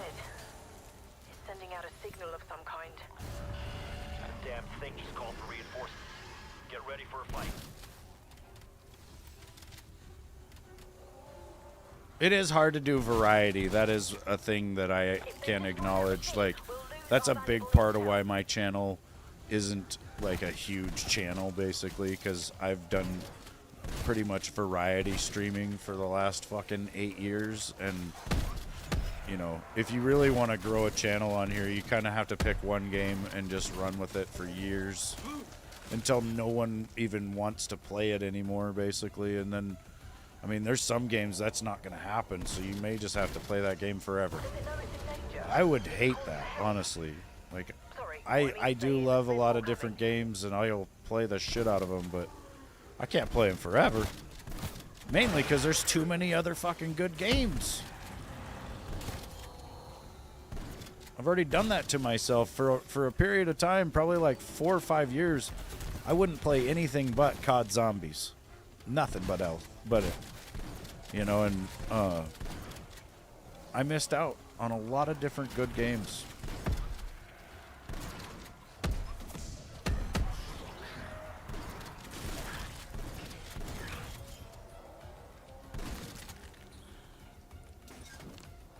Hang in there, we've almost got it.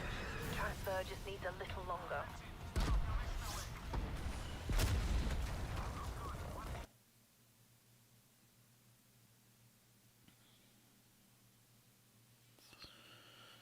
You saying I got to get my tits out, Lewis?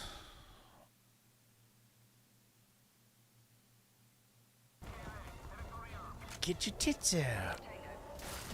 Oh, there's a break aid. Like that.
Oh my God.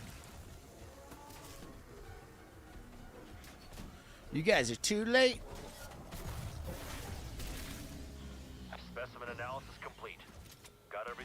Doctor?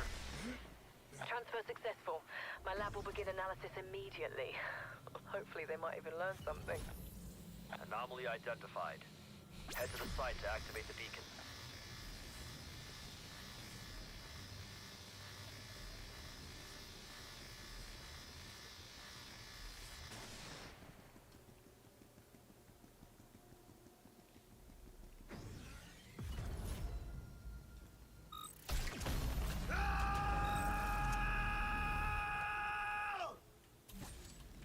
War machine ready for use.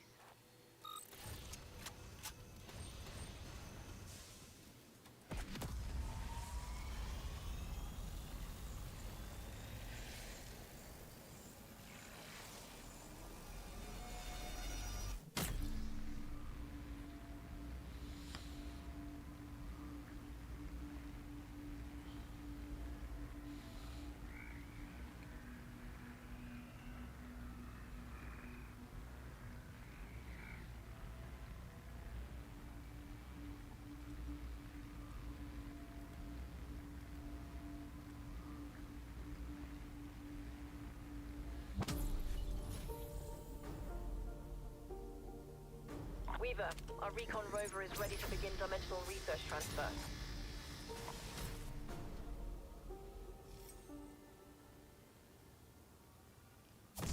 Max ammo.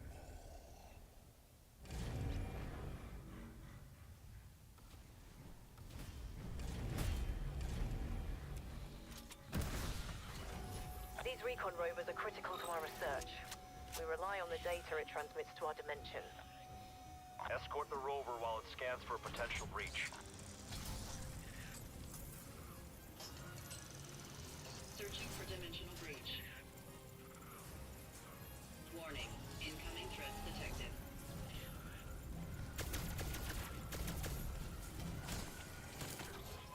Anomaly identified.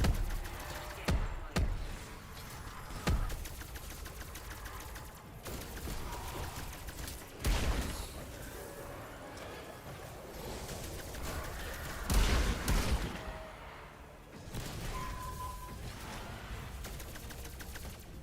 Beginning approach.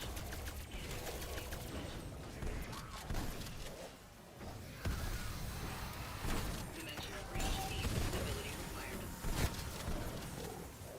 Proceeding to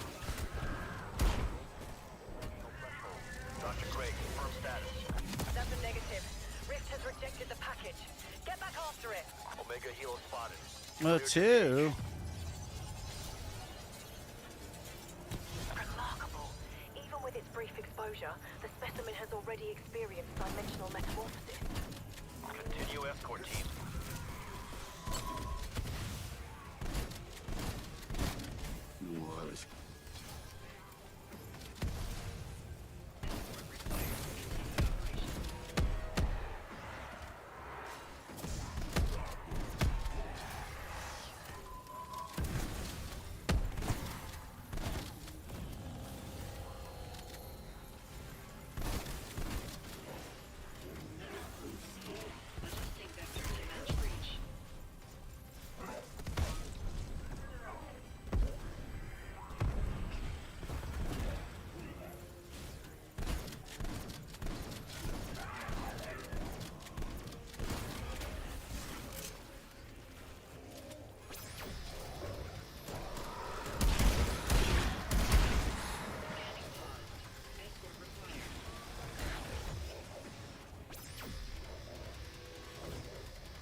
God damn it. There's plates right there. Approaching anomaly. Scanning for stable energy transfer. Rift stability levels nominal. Preparing for transfer. Initiating dimensional jump. Dr. Gray, rover is through the threshold. Are you receiving? Negative. Rover has been rejected. Get after it.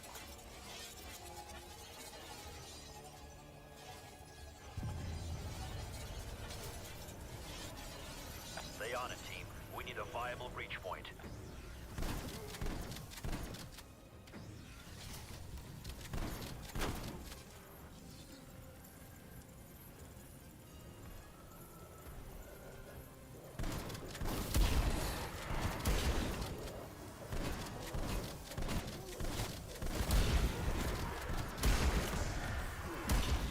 Intercept course.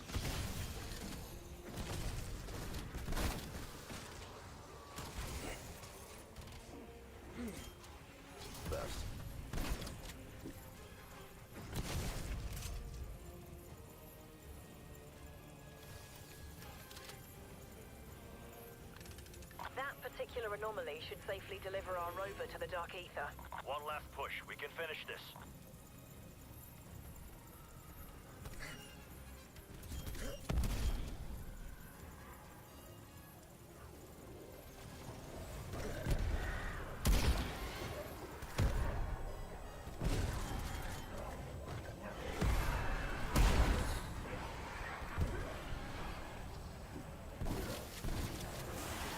Specimen transfer.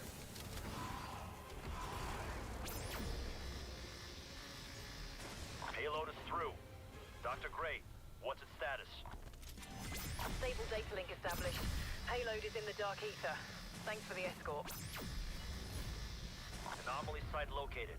Activate the beacon to proceed.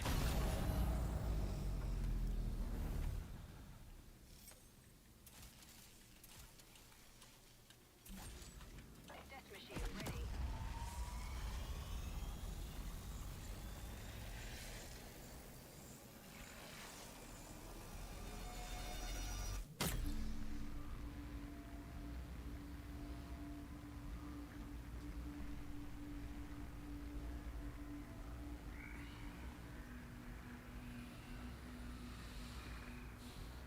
Yeah.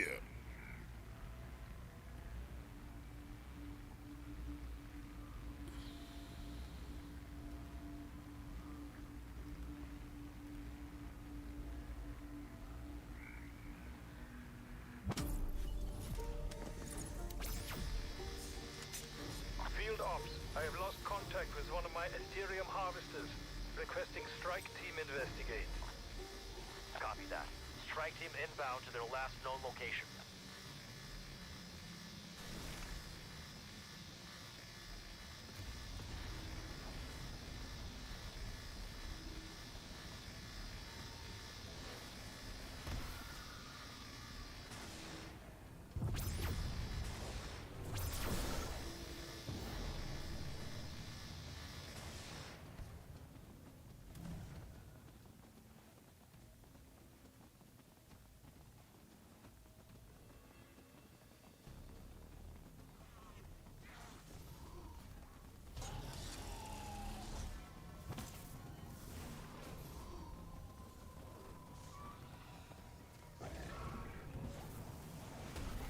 Damn. Looks like we're too late. Strike team, finish harvesting the Aetherium.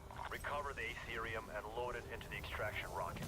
Ethereum samples are essential to my work. Handle with care. It is Where not the fuck did entirely- that go? The harvester must be burned. Dude, I threw a fucking Semtex and it vanished. Ethereum I threw it into a seam in the wall or something. Oh, okay, and then this didn't purge. Come on now.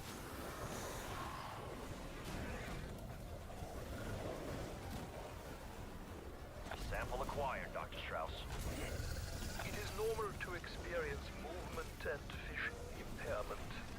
Side effects of Ethereum, unfortunately.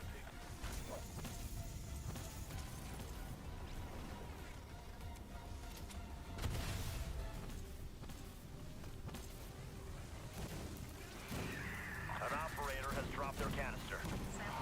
Oh, I'm getting beamed.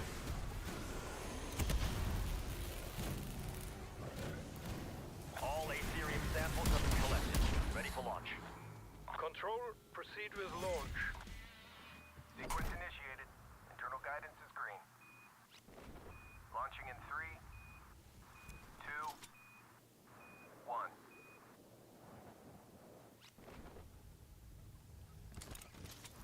Satellite confirms the rocket is en route to delivery site. Well done.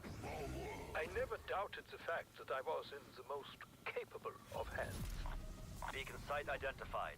Proceed when ready. Enemy hind identified. Engagement is your call. Not really. I am looking forward to starting fresh, though, with all my custom gear. That's going to be sweet. I don't know. I'm debating on if I'm even going to hunt next wipe. I might try to actually compete with some of the other teams for stuff. Like, if we make good money right away, it's stupid not to, really. Like, that's a huge advantage that we're not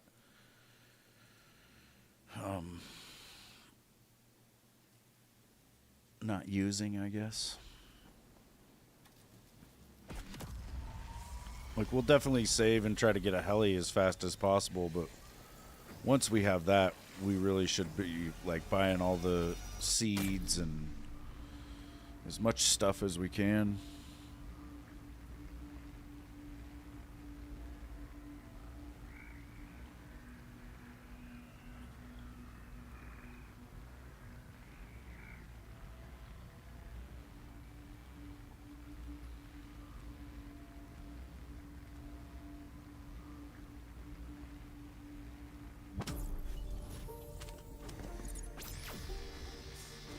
Field ops. Energy research has lost communication with the mobile harvester team. We'll search the area and find your team, Strauss.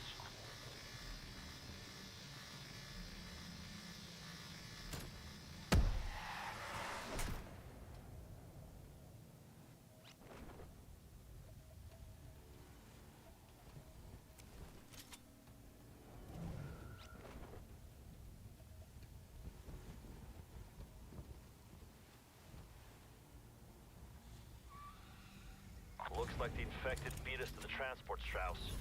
My team will handle the op. We've ID'd a dimensional vortex. We need to complete the extraction process. Oh, Scheiße. Hurry, please. Take the transport to the first extraction site. Oh, good. What's up, the death dealer? We rarely get to study it at this stage of development. Bring the vehicle within range, and I will begin the extraction process. The electromagnetic energy from the vortexes disables the transport. You must protect it until the harvest is Fry, complete. zombies. Initiating Ethereum extraction. Doesn't know. Extraction at 25%. Just kind of wait on me. Extraction at 50%.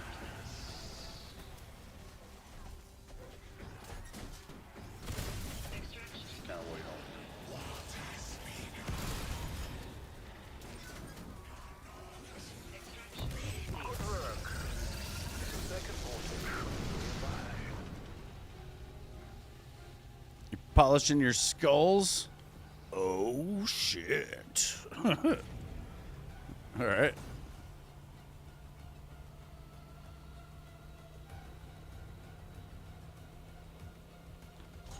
I'm pretty excited. I got some Halloween decorations coming. I've already got a bunch, actually, that I got to set up that I've just been collecting year to year, I guess. At any moment. But I ordered a shitload of spiderweb stuff because I'm going to try to make it look like the front of the house is one of those big funnel web type deals. Extraction at 25%. It's going to be awesome. It's going to be scary looking.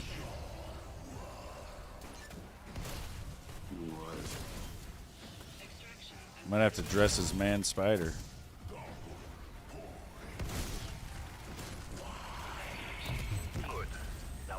the samples before containment failure. These harvesters were not designed for primordial Ethereum.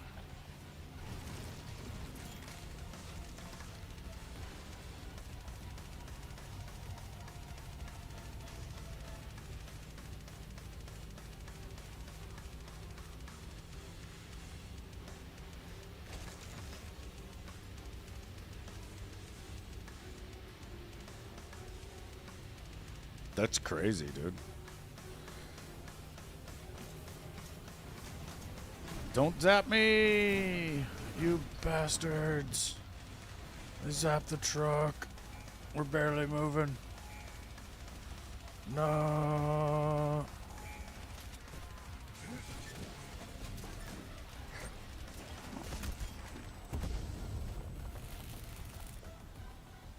Sample secured.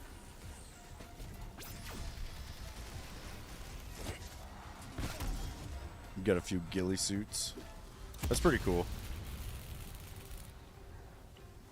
What do you use for like a base Assets secured, control. or like the under part or whatever? Requiem control proceeding with launch. Launching in 3, 2, 1.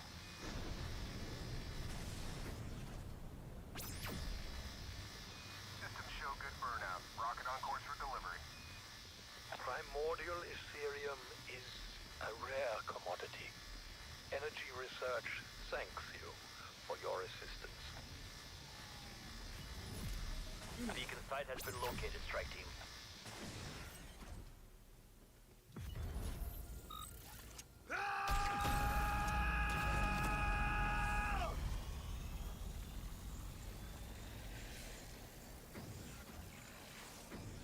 I've thought if I made one, I'd probably do it with, I don't know, we had these things called scout suits.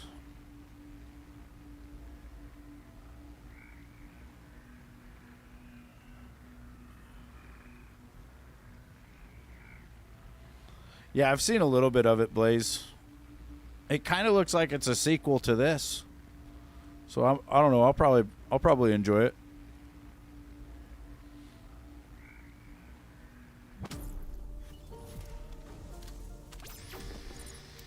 Field Op, we've identified a crystal power node in your vicinity. Yeah, I'm not sure how many different units had this particular style of camouflage uniform, but we had these things called scout suits when I was at LAR, and they gave them to us for the vehicles. They were supposed to be, I guess, somewhat flame retardant, and whether that was true, I don't know, because I never got burned, thank God. But they were really comfortable. Like, they were a different material than our normal camis. And they also, like, the blouse or whatever had a fucking zipper on it instead of buttons. And it was a heavy-duty zipper, too, actually. But either way, I always thought if I was going to make a ghillie suit, I'd make it with one of those scout suits as the under part or whatever. I think you just do burlap and a lot of different crap on the outer part. And you really... It depends on where you're trying to blend in with, I guess. Like what you're going to use.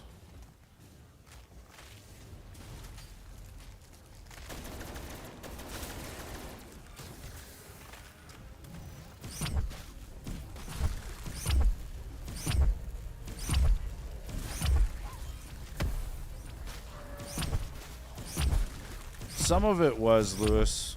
Some of it was not. Like our camis, I don't know. They lasted a few years, but you could definitely wear some shit out, you know. You could wear out the knees in a pair of camis pretty easily, I guess. Like just doing squad rushes or, you know, training shit like that. Like you could fucking fuck your shit up. And we had to buy all of it, you know. You get to boot camp, they immediately inform you that you're about $1,200 in debt because all your uniforms had to be paid for by you.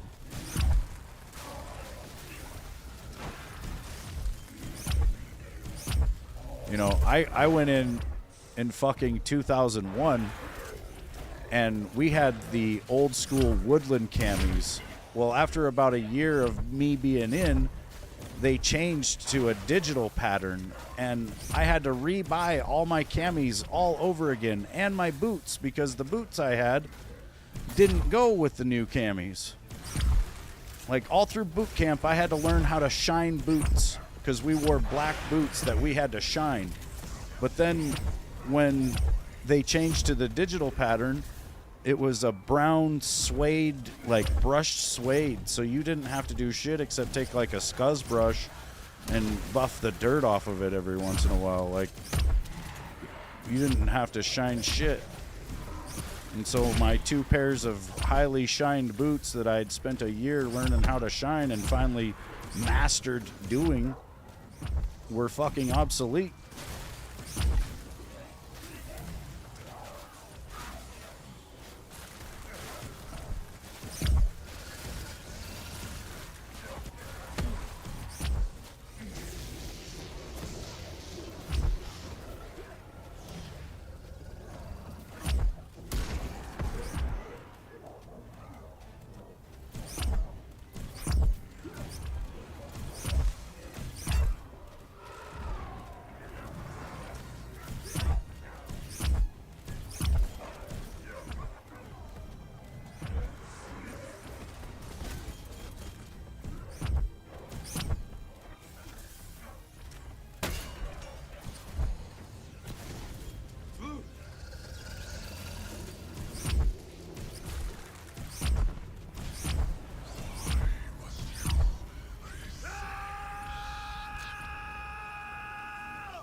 Yeah, like, you don't even get your dress blues issued to you in boot camp. You do get the trousers, but you do not get the jacket.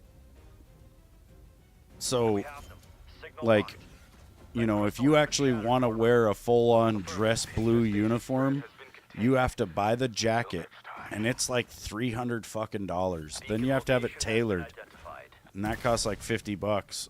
And then if you earn a medal, you go and have your little medal ceremony, and they pin this medal on your chest. The one they put on your chest is a non-anodized piece of shit. And so you have to go to the PX and buy the good one, basically, the anodized version of it that looks like a really shiny fucking piece of metal.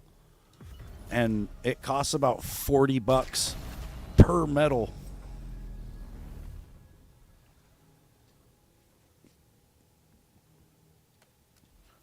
You are given a clothing allowance of like $200 a year or some shit, but that doesn't even cover your fucking haircuts, because we had to get our hair cut every single week, literally every Sunday. There's probably 150,000 Marines in the active duty getting a haircut at least. Like, that's big fucking business, actually, for the towns outside of the military bases. Fucking, there's some barber shops, dude, where the barbers are driving some badass shit because they're making crazy money. Because on a Sunday, you go there, you know, you sit down, they can cut your hair and get you out the door in 3 minutes, but you will wait probably 30 minutes to get that haircut because there's that many people in line. And there's 4 barbers in there. You know, and they're just whipping people in and out as fast as they can, and it's a goddamn good haircut, dude. They could do it really good. It actually felt so good to get a high and tight. I do miss that.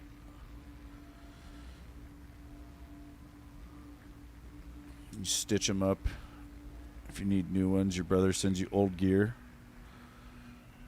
Yeah, I was thinking about going to like a military surplus store or something, seeing if I could find a scout suit. Or even a good flight suit would be cool. I'd try to use that. Copy that, Dr. Strauss. My team is en route to the drop zone now. For some reason, we switched to flight suits for my second tour. Like, they decided they wanted us all the people that were like operating vehicles to wear flight suits. So they issued us all these tan flight suits, and we wore them for the whole deployment basically. And I actually really liked it too. It was, Coordinates locked in. Initiating deployment. I don't know, they were not bad. You had a lot of pockets. Fucking, I don't know, it was awesome.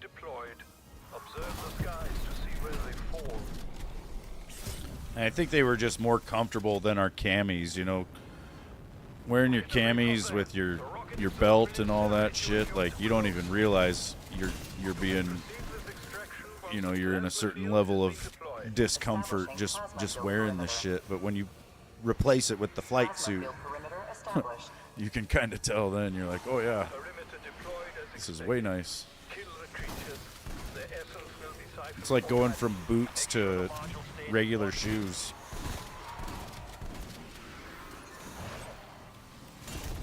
Essence capacity at 25%.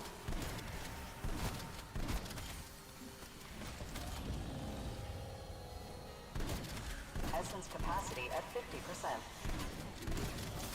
Yeah, I never did get my NCO sword. Like, I became a corporal in the Marine Corps, and I rated to carry... Oh, shit. Oh, we're going down. I rated to carry an NCO sword, but I never did get it, because you have to have them, like, fitted to your height. And, I don't know, they cost a lot of money. I never had the money to get one. At least when I was in, and then I don't know, I've never really been interested in getting one since I haven't been in, or since I got out. Essence capacity at 25%.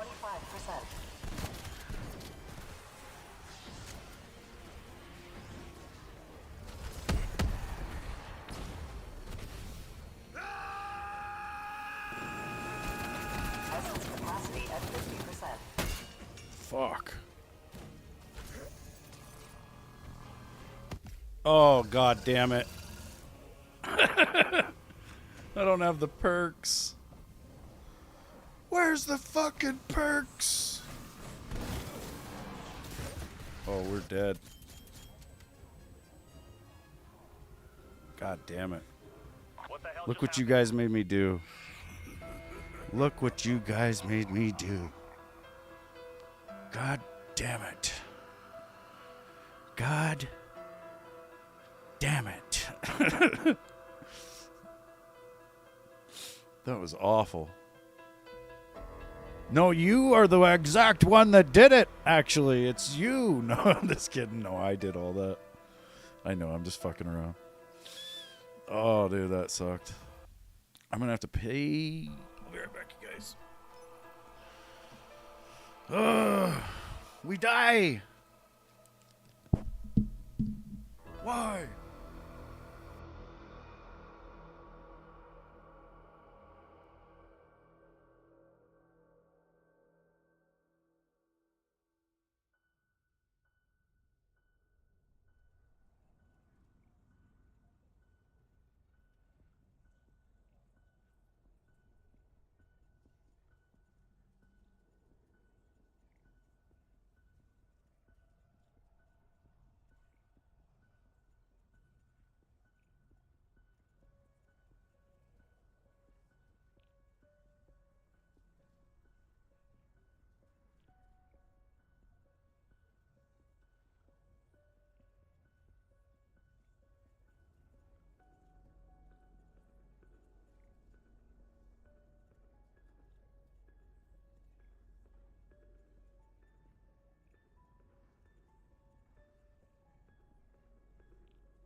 Oh, good.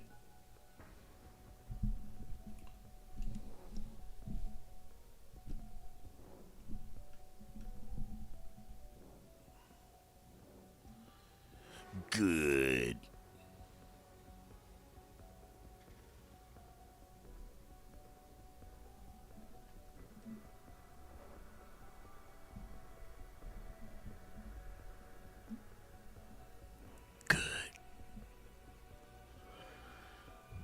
Why'd you guys let me die? Someone was supposed to revive me. It wasn't cool.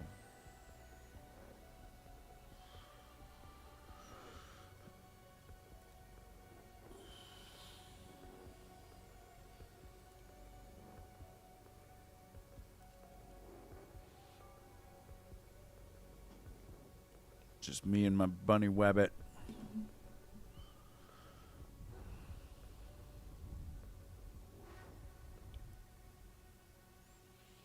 Yeah.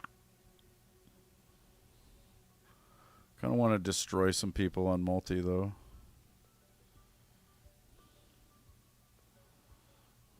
I'll probably just get wrecked up one side and down the other of the map. The map.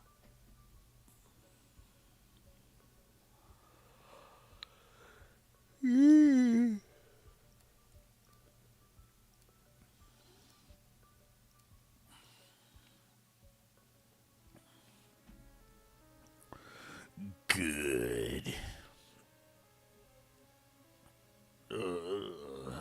Should we try the Easter egg? I haven't done that in a while. I can't even really remember all of it, but we should try it.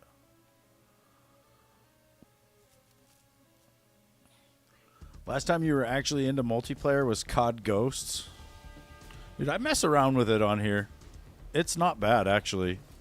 The skill-based matchmaking does make it dumb, Welcome back, but strike team. Time to go to work. other than that, you know, it's just you'll have a good match, then you'll have a bad match. Basically, that's how it goes. Strike team, proceed to DASA site.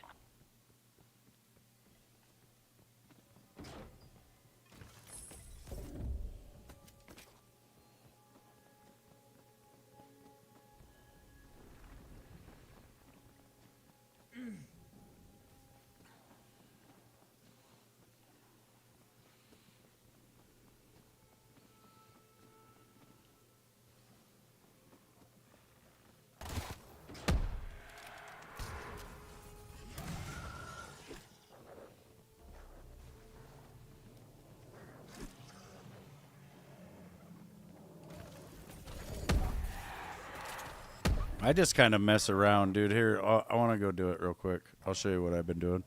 For like the last year, this is all I do on multiplayer for this game. I have like a sticks and stones build, and I play Nuketown. And I terrorize people with knives and tomahawk. I'm kind of rusty at it because I haven't played a lot in the last like few months since I got the PC, but I don't know, the PC does give me an advantage. So yeah, the build, I use the hammer and sickle because it's the fastest melee, at least if you hit left trigger and use the sickle part, it slices really fast.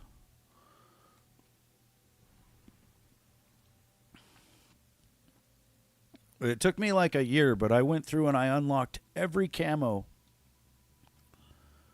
for every melee weapon in multiplayer.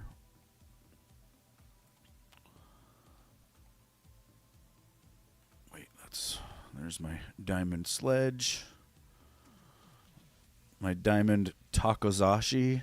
It's the wakizashi, but I call it the takozashi because I put a taco on the back of it there. I got my E-tool, which was absolutely horrible to do. The machete, which is probably one of the best melees. Top 3 The knife lunge with it is far. It's crazy. Like if you slide and then attack somebody with this thing, it will pull you a good 6 feet instantly. It's almost too much. The baseball bat, the mace, the cane, the size, they were hard. You got to hit somebody twice if your head's up. If you're behind them, you can one-shot stab them, but if you're coming up face to face, you got to stab them twice, and that's almost impossible when they're shooting you. It's not a thing with any of the other melees, so it's really shitty because there's a lot of times where I will be getting shot and I can still manage to stab through it, but not with the size, dude. It's stupid. And then the scythe. So yeah, all camos, but yeah, I run smoke, tomahawk, a jammer because I can jam all their shit, and then flak jacket, tack mask, quartermaster, gearhead, ninja, spycraft.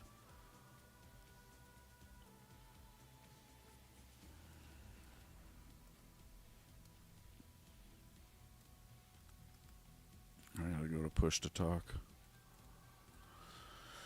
Yeah. You missed the tomahawk across the map. I may have read that already, but yeah, dude, that I always try to do it. Well, at least once a match, I'll try to chuck a tomahawk. I never hit anything with it, but there was this really iconic clip from BO2 where this guy chucked a tomahawk across the map, and he knew, like, they were starting a team deathmatch or something, and he knew where the other team was going to spawn. And I think it was like a halftime situation. So they were spawning after a halftime, and the guy on the other team was just pulling out an RCXD and setting it on the ground right as this cross-map tomahawk comes in and hits the RCXD, and the guy got like 3 kills with a cross map. Jesus Christ. Let me just mute that. It's like a COD lobby in here.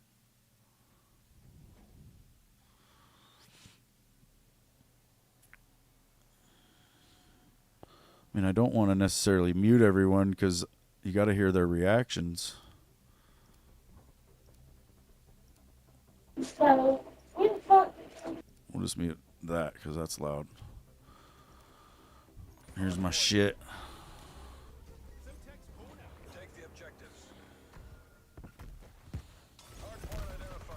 I will die a lot.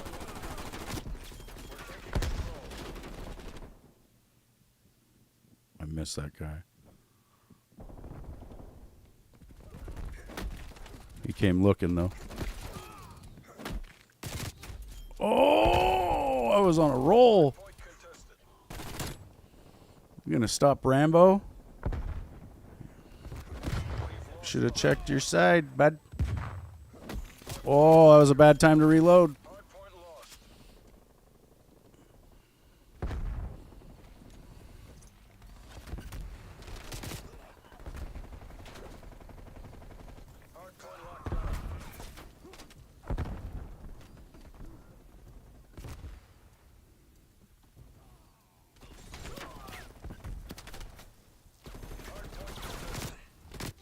Oh, you bastard.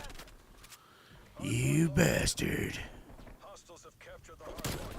In the face.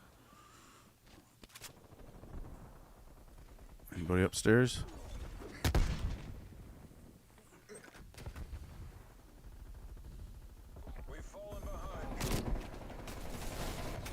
Fuck.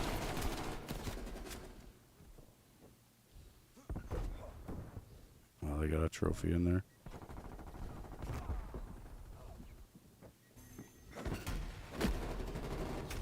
No! Again, the same person. In the same spot.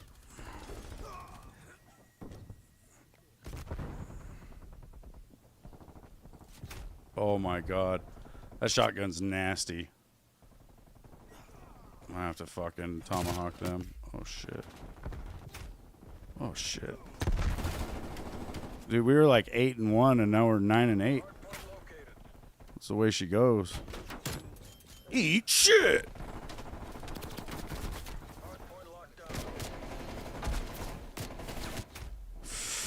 Damn it, I couldn't control my movement. I got up the stairs and I didn't want to be up the stairs. Ugh! I'll be back.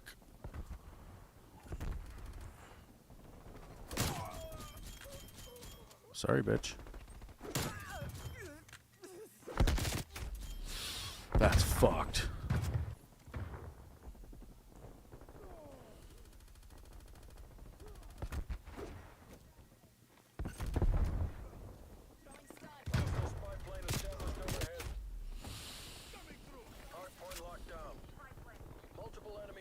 See, and then these fuckers will be talking shit. They'll be like, you trash. You went fucking whatever in the game. And I'm like, dude, I'm fucking running at you with a knife. Like, you have all the time in the world to shoot me.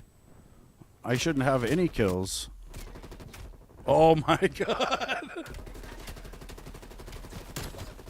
Look at all the shots, dude. He's fucking missing everything. Oh, you fuck. Oh, you fucks. Oh, yeah, I don't think they do. I tell them to. I'm like, try knife only. And then, you know, they might for like 3 lives or so, and they'll just get shit on and be like, nope, I don't like it. Oh!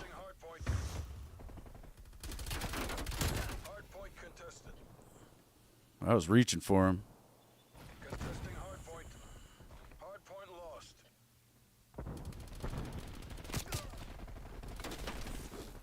Yeah, come look out that door.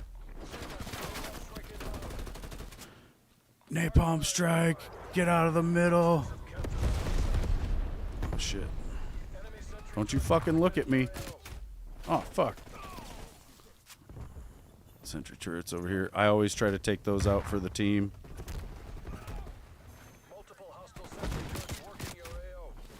They're working our AOs. We can't have... Hacked it. Look at him shooting at me. Fucking 100 rounds.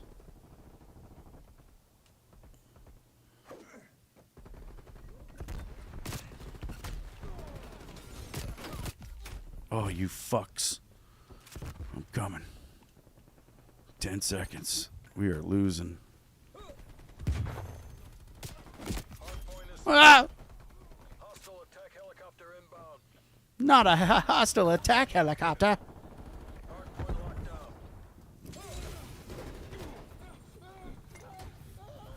Fucking burn us. I gotta put my jammer down. I keep forgetting to do that. I put them in certain spots. Now.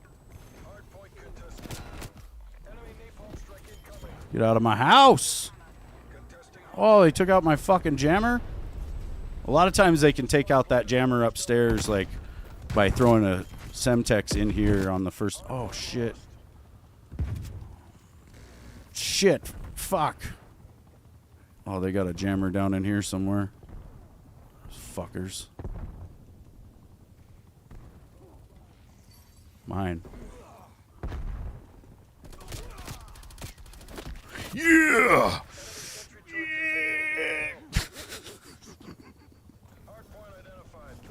I got that motherfucker. I don't care about anything else. Oh, no. Fuck. That's it. Get some.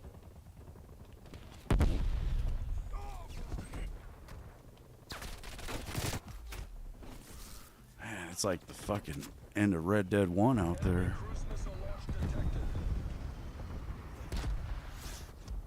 Jesus Christ, my legs! Ah! Watch I get hit by my own tomahawk. That'd be fucking crazy. Who is shooting me? Fuck. On our rear.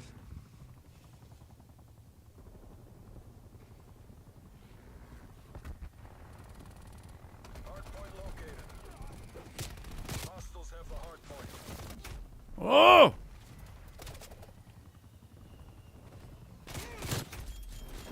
At least I got that tomahawk in there. Fuck out of there. No.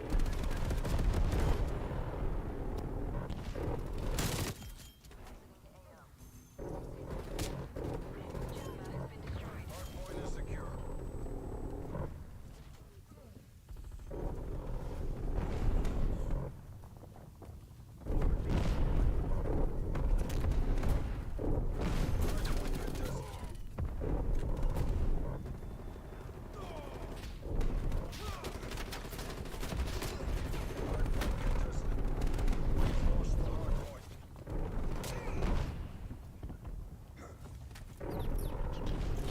Say hello to my little friend. Hostiles have captured the hardpoint.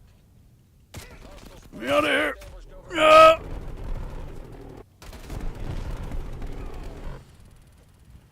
Hardpoint locked down.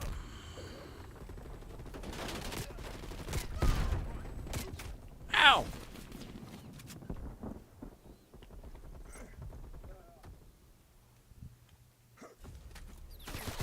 Hardpoint lost. You bastard!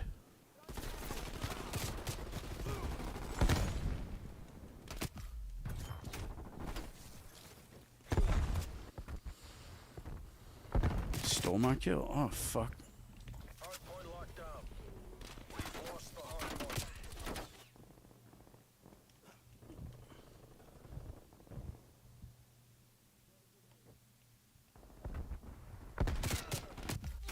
Ow!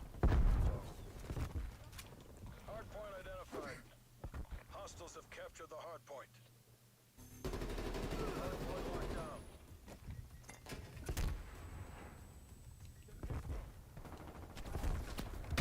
Contesting hardpoint. SITREP, napalm strike inbound. God damn it, I could see him, but I couldn't. Fuck.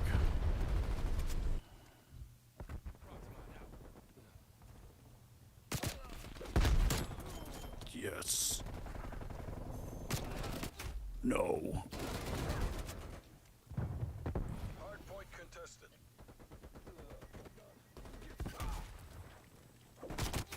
Damn Hardpoint it. lost. Enemy cruise missile launch detected.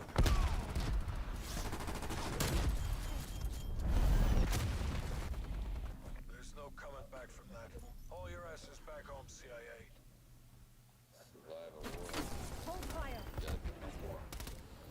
28 and 41. Yeah, good game. It was bullshit. Yeah.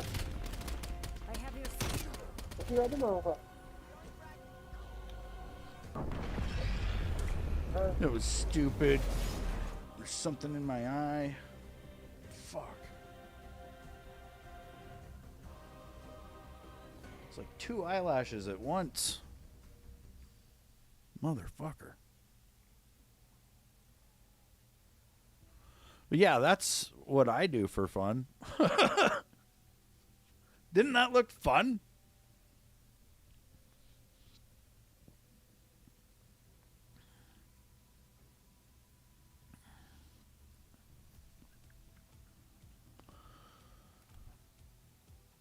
Let's see.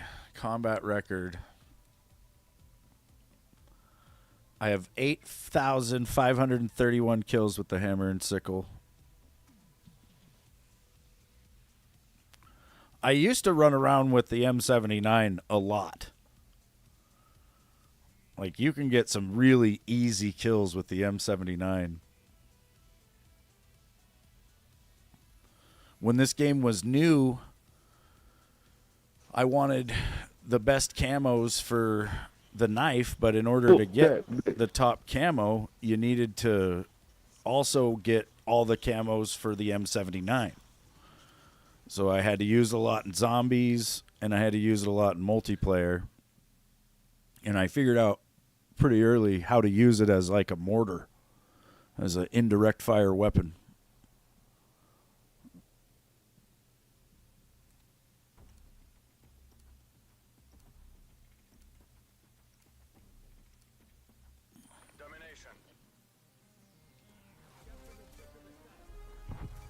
So like when I'm standing here, if they start taking B, I'll know that they're on B. I can aim straight up like that. And probably hit the fucking roof of the building over there because I'm not hitting shit else. I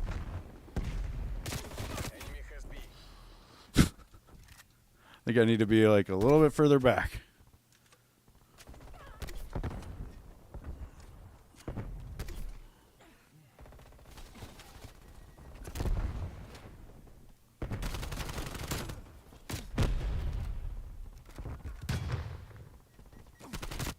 Jesus Christ, there was all three of them.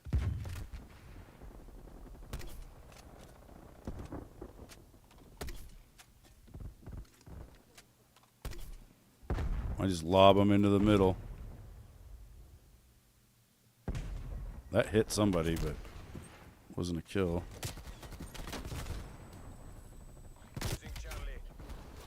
And I'm dead.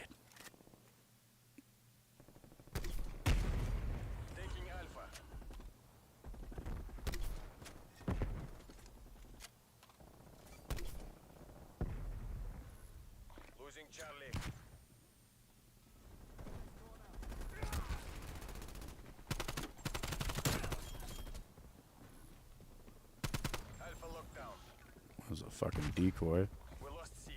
Those are annoying.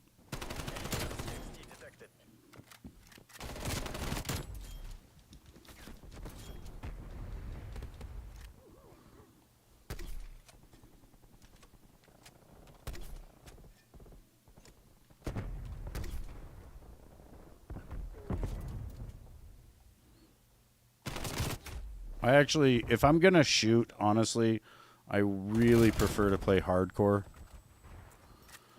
Because I don't like shooting somebody and having them win the fight, basically. Like, if I'm shooting you first, I feel like you should just be dying.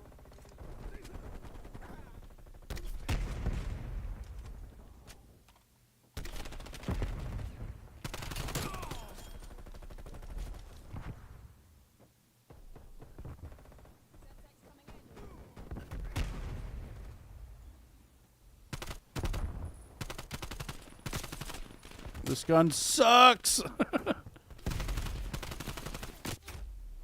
Oh, damn, I can't hit him from that far.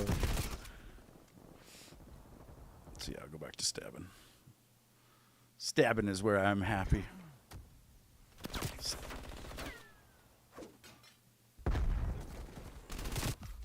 Oh, you fuck.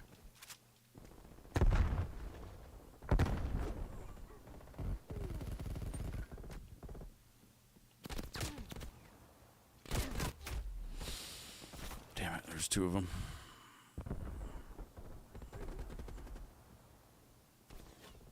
Oh, he's got a trophy right there. That's great. We'll die. We'll die a lot.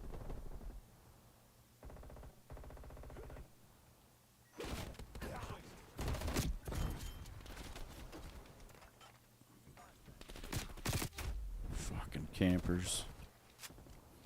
Every little angle is covered.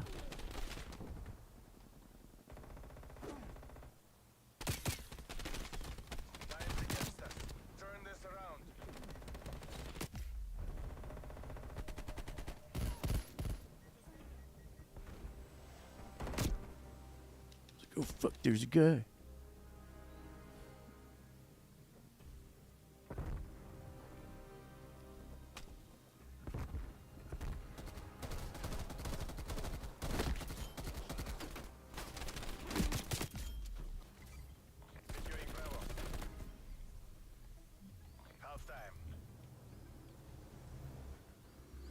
I'll kill you.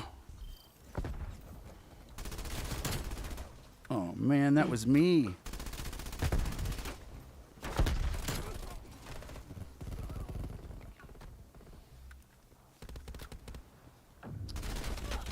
Oh, that was me again. I died twice. Rally points. Fuck. We're gonna have to smoke about it. God damn it. Secure the objective. Objective capture underway. Taking A. Hostile care package inbound.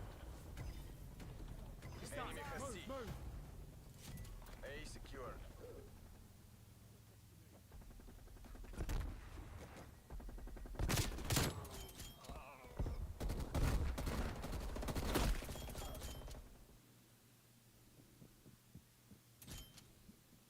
Enemy counter spy plane inbound. Enemy has Bravo. Securing B.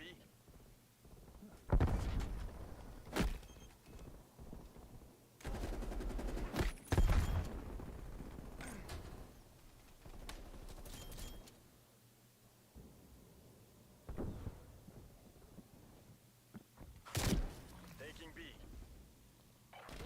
Strike awaiting orders.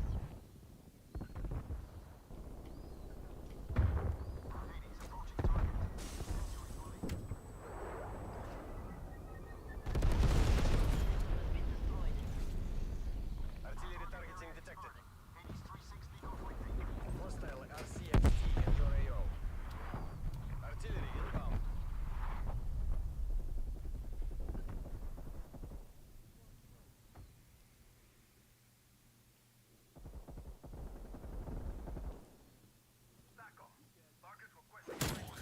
Enemy air patrol inbound. Attack helicopter is ready to deploy. Strafe run fueled and standing by.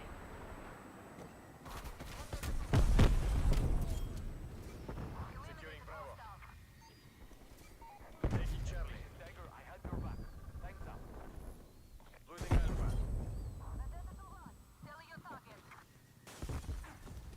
Hostile spy plane established overhead. Taking Bravo. One by.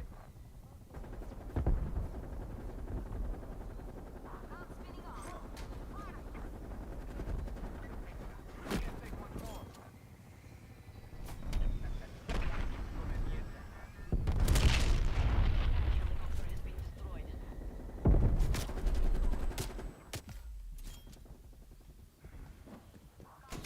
God damn it. Artillery targeting detected. Frosty with the 99. Hell yeah.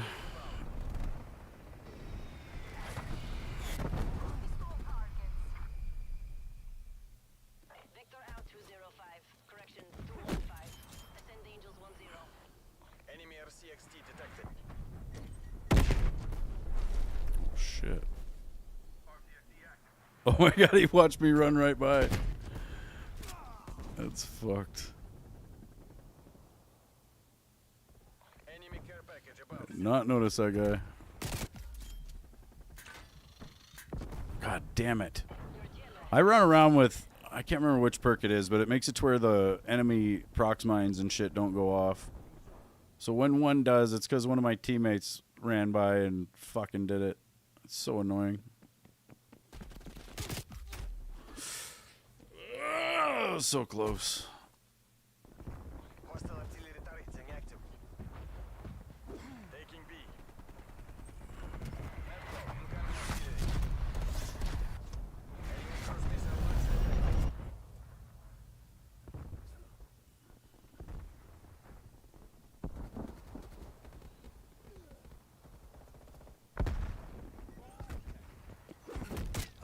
Desperate times mean desperate measures. We have to take this.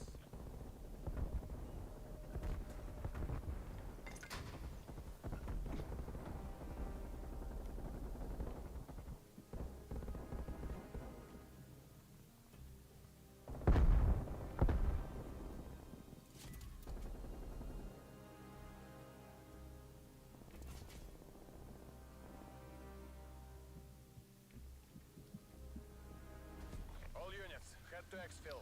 Your Baba objective is taken Kiri. alive. Moving to Castlemac Point.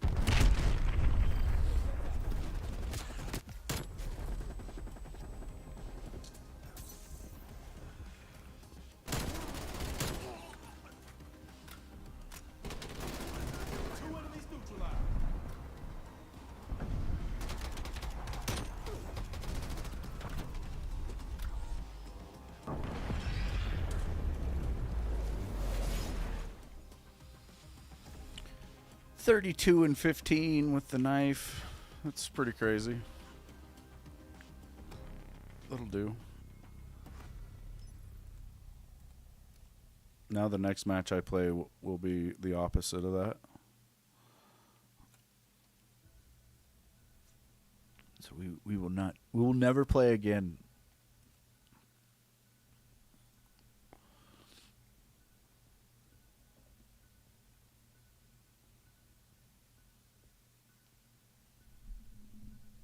I'm gonna play it every time.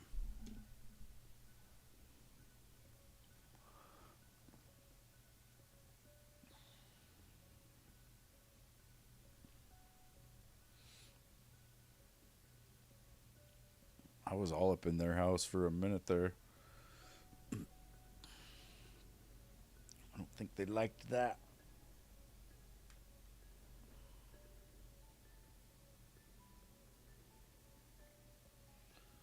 Pretty sure that one guy was saying I was cheating at the end.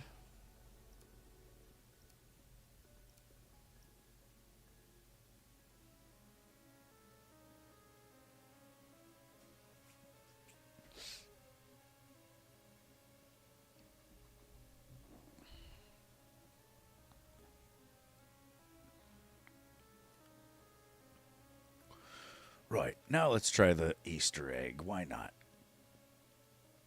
Haven't done it in a while. I gotta remember the steps. Pretty sure I just need to go to the zoo map.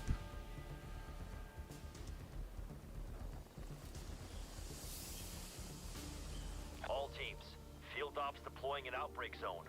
Ready to work. Strauss to Viva. I'm having difficulty establishing comms with my harvesting unit in your area. Copy that. Strike team inbound to their last known location. Yeah.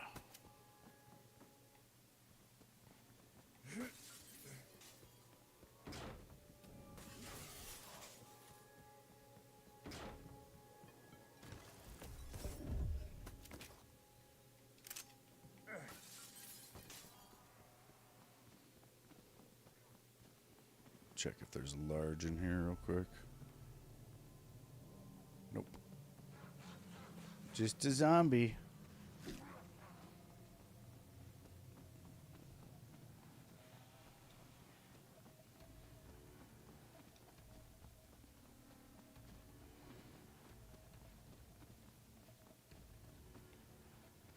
I'm not going to try to do it too fast because I don't remember all the steps and I'd just be running myself into my death, I'm sure. So this time I will just do it nice and easy and see how I do.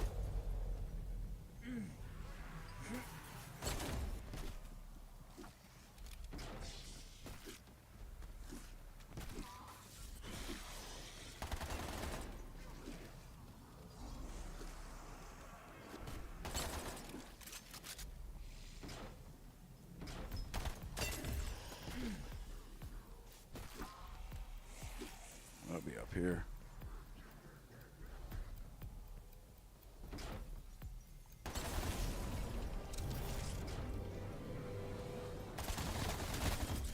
Just kind of wait on it.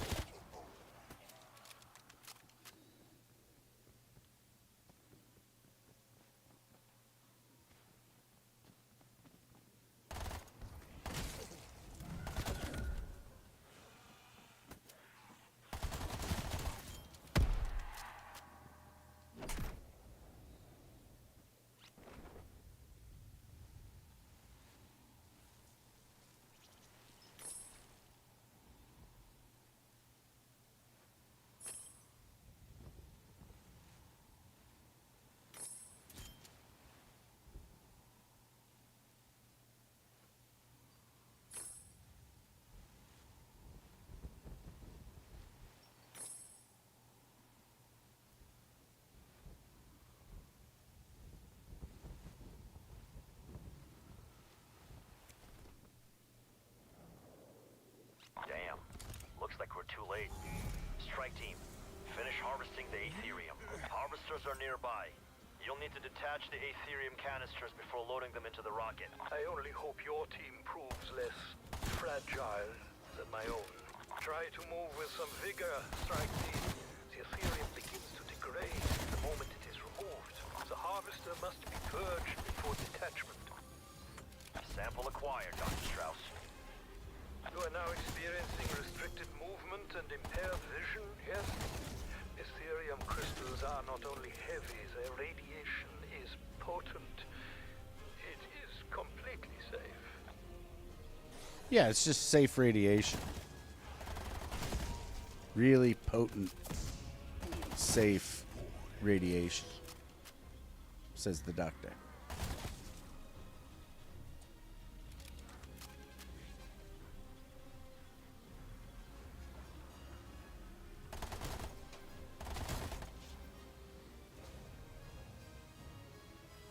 Operator has dropped a canister. Sample secured.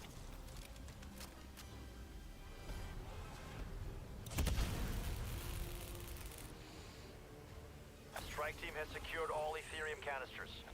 Requiem, you may launch. Since we're not really going for time and it doesn't matter, I'll do canister dupe. Otherwise, I'd do it legit, but whatever. I don't care.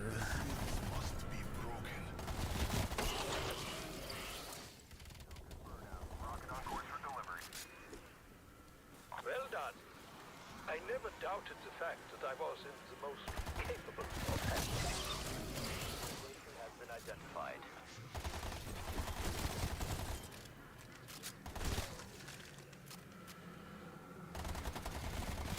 Good. 2 locks left. I need ammo, damn it.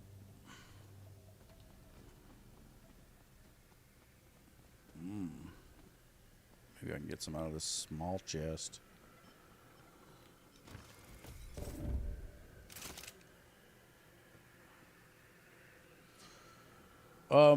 So you load the canister up like normal, but right as it's almost full, you drop it on the ground by pushing down on the D-pad. Then you pick it back up and load it again, and the game thinks that 2 canisters have went in.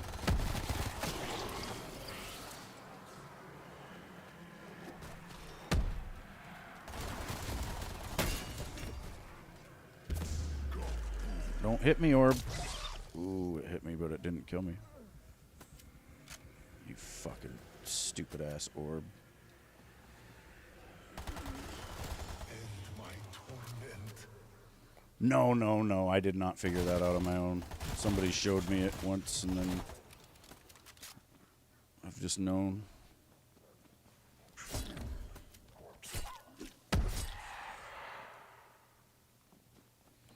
I don't have any ammo. Oh, wait, there's an ammo crate right here. Where is that? In the bathroom? Upstairs? When your gun's not pack-a-punch, it only costs 250 points to buy ammo, which is awesome. Yeah, it's a known exploit for sure. So is the wall by gun dupe glitch.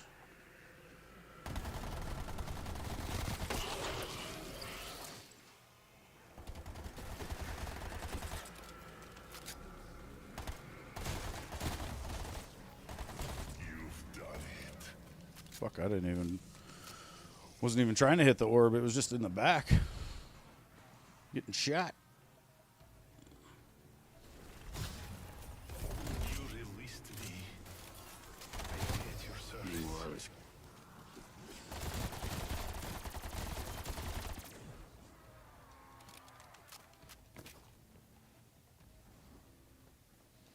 Free pack-a-punch.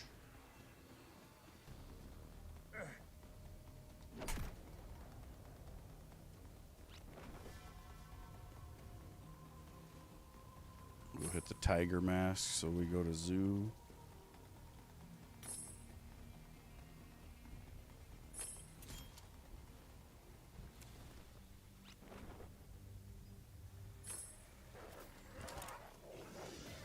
One thing you got to know about the canister dupe is if somebody else is carrying the other canister and you do that, they will get stuck carrying that canister. Even though it will look like they don't have it anymore, they will not be able to walk at normal speed. They'll be walking like they were carrying the canister, which, you know, you can use it to fuck with people if they're fucking with you, maybe.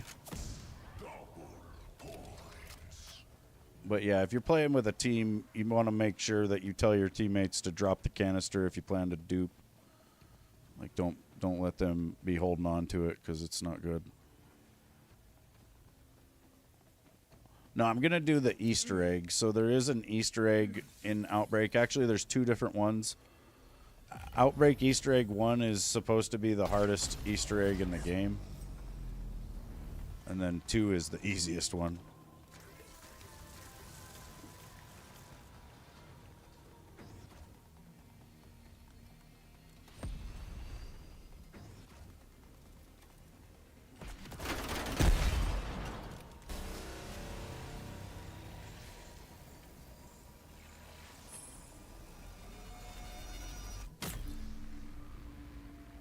So this match will end on wave 5, but I have to go do this whole underground fucking shit that's really crazy, and yeah, it's fun. It's the Easter egg starts now on this wave. I have to find some radios and dial them into the right frequency, and then Our disruptor satellite has good alignment. Ready to breach. get some sort of We're on it, Carver. thing from that. Terminal should be just ahead. Some sort of thing.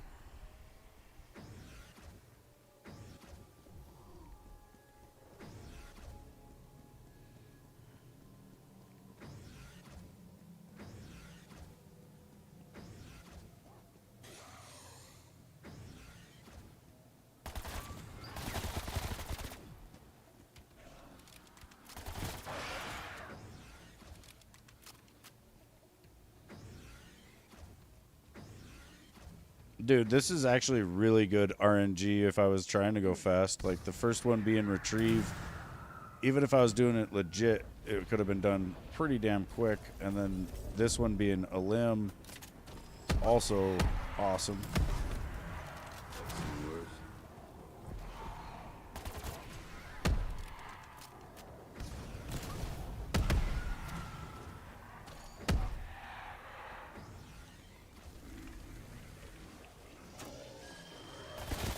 Yeah.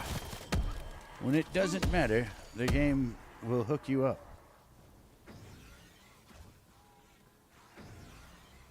Once activated, the disruptor finds apex targets with high Aetherium concentrations and extracts them from the dark ether.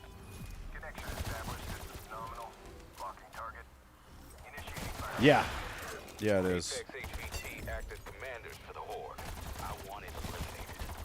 Firing in 3, 2, 1.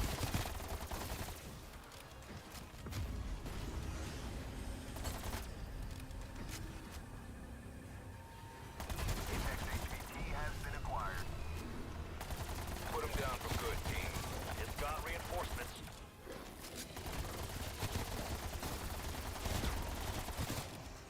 I wonder why I'm doing such little damage to him.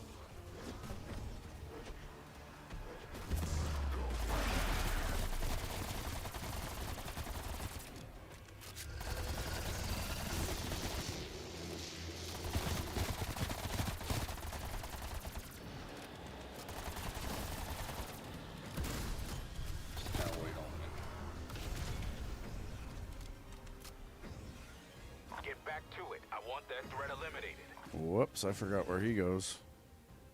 Target reacquired northeast of your position.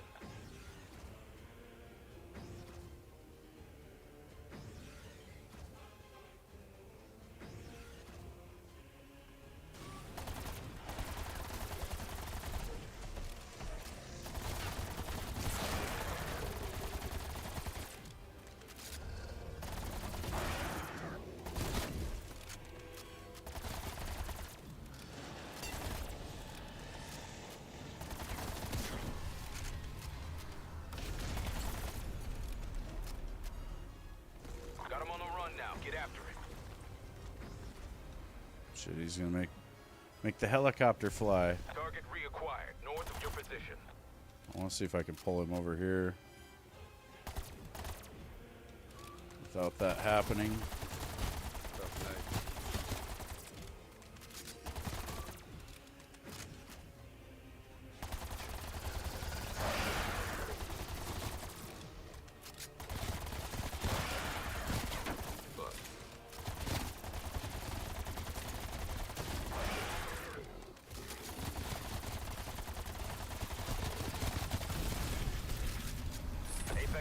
eliminated, Carver. Nice execution, strike team. Grab the residual Ethereum. You've earned it. Head for the beacon, team.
Remember me?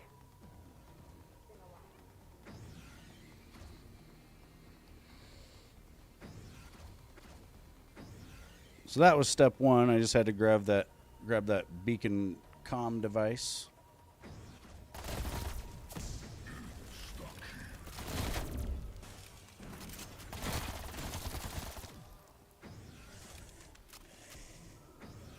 I'm gonna take down that bird for fun.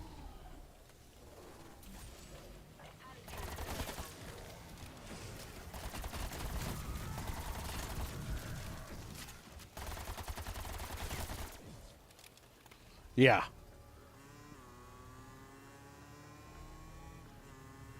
Yeah. I'm ranked 343 in the world for this mode. For, like, outbreak mode. Like, I've done over 9,000 regions, and I've probably done the Easter egg a few hundred Enemy times. hind identified. Engagement is Like, your I've call. carried randoms through it hundreds of times. Omega bird down. Where I'll just solo, basically, because they don't even know what the fuck is going on.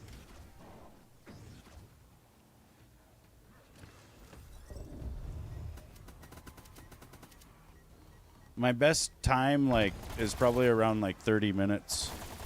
But the world record's more like 20 minutes.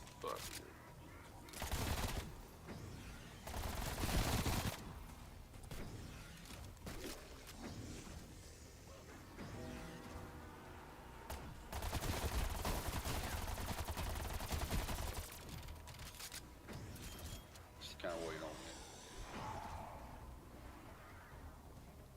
it. Yeah, I will. I almost streamed it today. I kind of do feel like streaming it, actually. I might stream it tonight.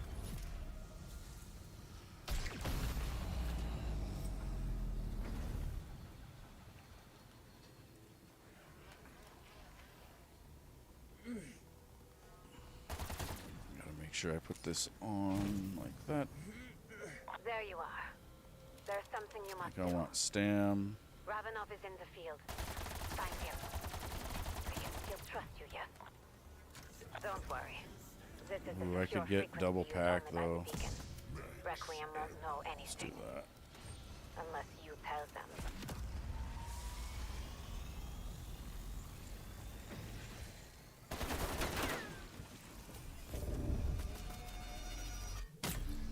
Oh, I grabbed that speed cola, but I don't know if it was in time. I don't know if it was fast enough. It sounded like my guy picked it up. I heard the noise of my guy picking it up, but whether or not it counted, we will see. Yeah, that'd be a nice free perk. Armada is terrible to get for Wave 4. I gotta find the symbol monkeys. I did get it. This is Dr. Strauss. Essence conversion modules are prepped for deployment. Strike team. Jesus, Murphy. Proceed with the ECM launch. Sorry, Weaver. I almost feel bad leaving him in the dark, but he forced my hand. Ravenel has intel on a new Omega operation. I was supposed to meet him, but I am still being held as Requiem's guest. He left me a dead drop. I need you to find it. Don't forget Well, about I found it. official obligations. We wouldn't want Requiem to think anything wasn't. That's it. The dead drop Ravenel sent for me. Do you think you can That find is a way to super use good it? RNG, dude. This shit's right here. Inversia. Did Requiem tell you of it? Did Weaver? If they didn't, I am not surprised. For a long time we didn't know what it was. If it was even real. Told me you found it. This must be.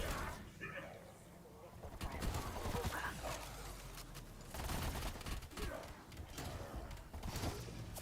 No, it's still probably pretty slow.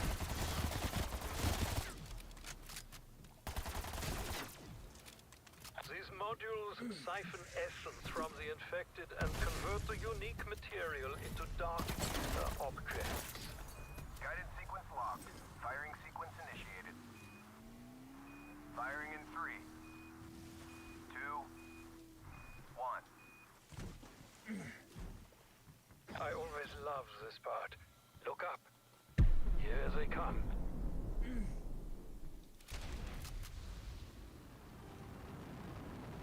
You should move. The exhaust is lethal.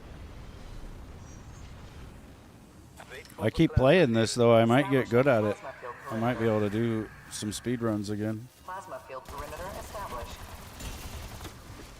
Perimeter deployed as expected. Kill the creatures. Their essence will be siphoned automatically. Protect the module Essence team. capacity at Don't let them destroy it. 25%. Essence capacity at 50%. Essence capacity at 75%.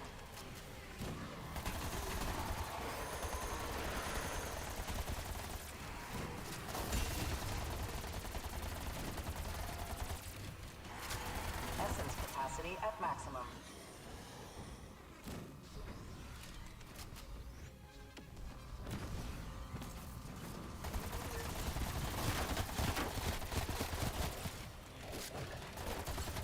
Essence capacity at 25%. Stuff nice.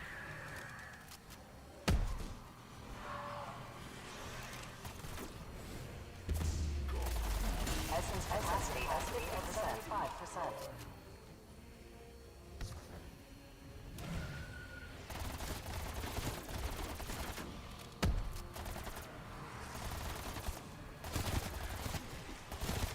Essence capacity at maximum. Beginning conversion process. All essence Conversion conversions complete. complete. How the essence creates different materials is a curious process. We shall continue to study this phenomenon. Getting a lot of free perks. Beacon location has been identified.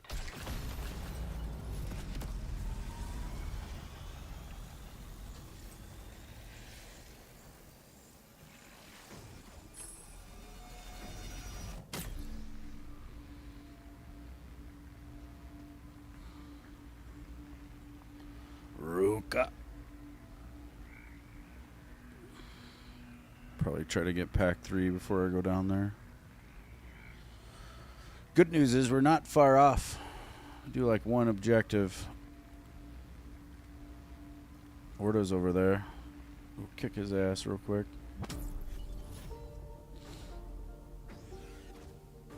Still in one piece? Good. You've been here before, yes? I trust you know your way to the silo. If those missiles are here, that's where you find Ravenov.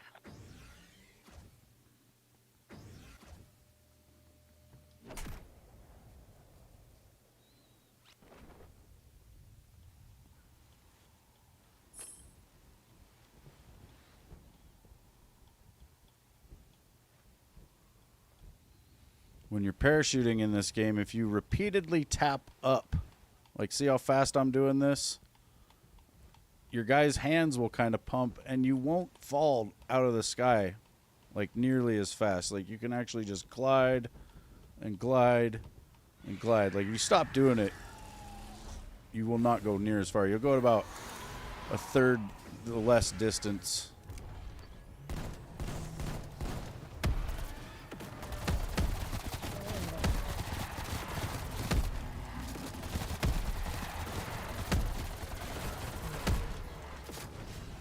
Shit. A little bit strong.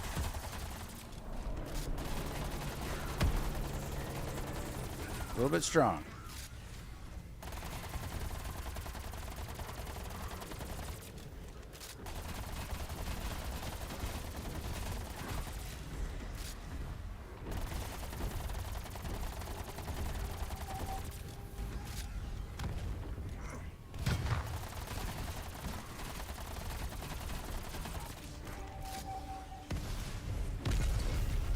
Low on ammo already.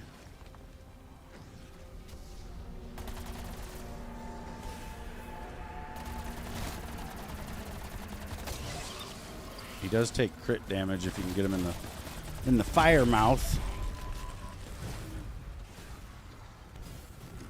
Oh, dude, there was some ammo over there.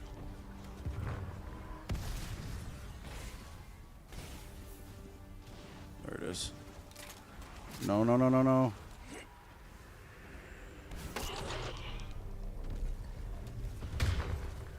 Trying to heal on me.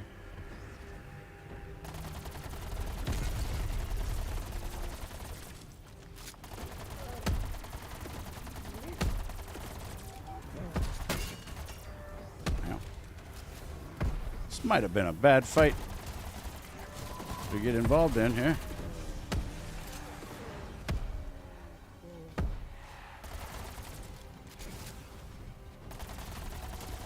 Krasny's the hardest thing in the world here. Oh.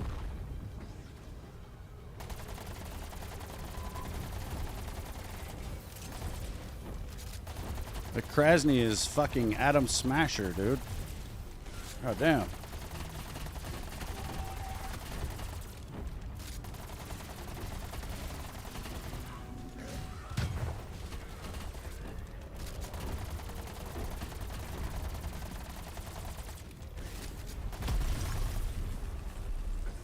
Jesus Christ.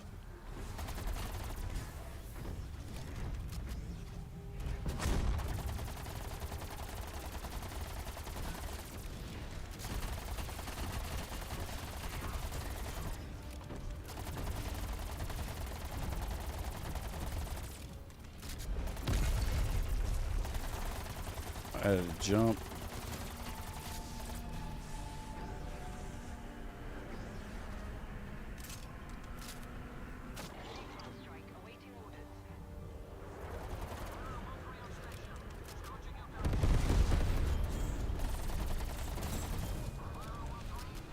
That took a minute. A good long minute. We don't even have the points. Little bastard.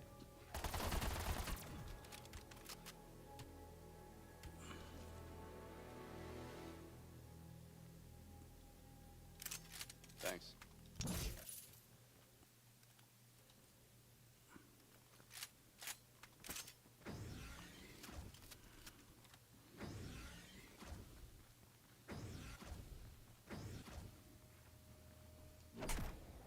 That's how cyberpunk you want to get? Yeah. That's crazy, dude. Smasher's nuts, man. That's an Omega helicopter. You're cleared to pursue. Yeah, that game is fucking badass.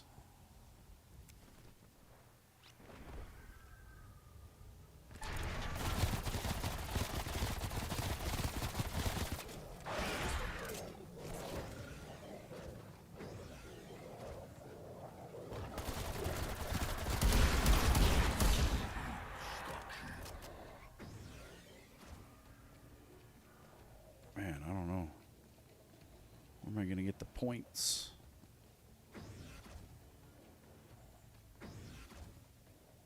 There's no points anywhere.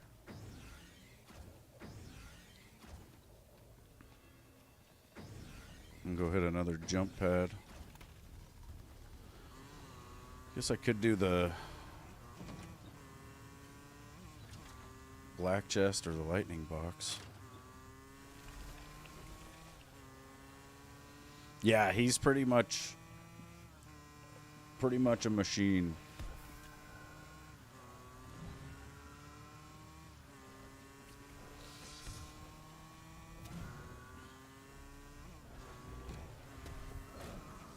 Yeah.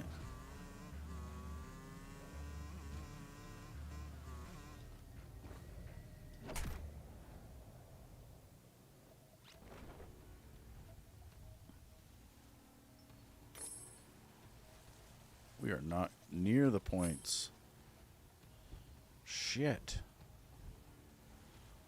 How do I do this? I know when I speedrun, I just usually don't even care about 3-pack.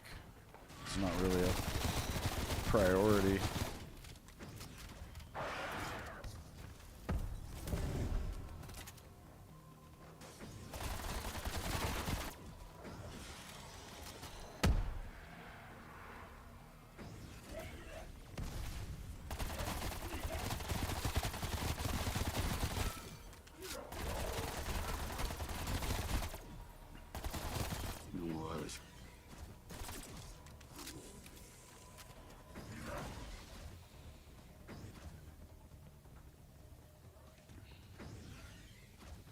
We're close, though.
Just enough.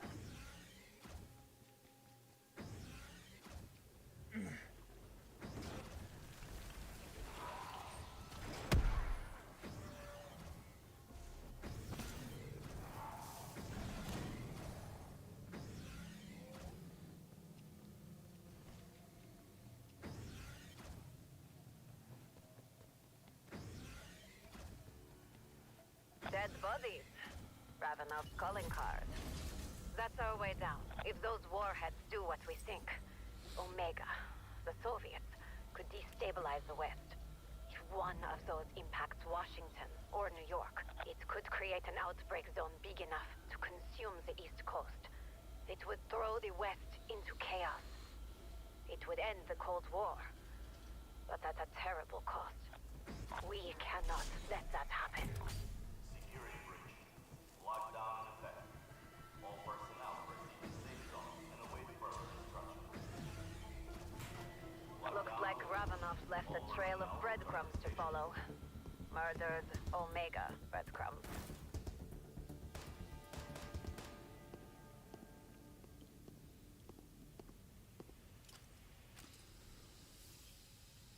Oh my god, it's 421. Shit.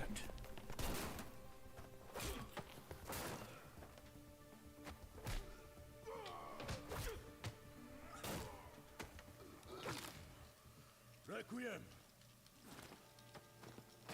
B is second. Where is Maxis? I'm here, still being held by Requiem. They don't want me in the field. They do not trust you. But we do know what is at stake, yes? Somehow, Peck found a way to supercharge the crystal's power for his warriors.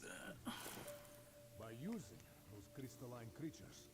If the warhead said this facility were to detonate, they would trigger an inversion in this reality, creating outbreak zones wherever Omega chooses.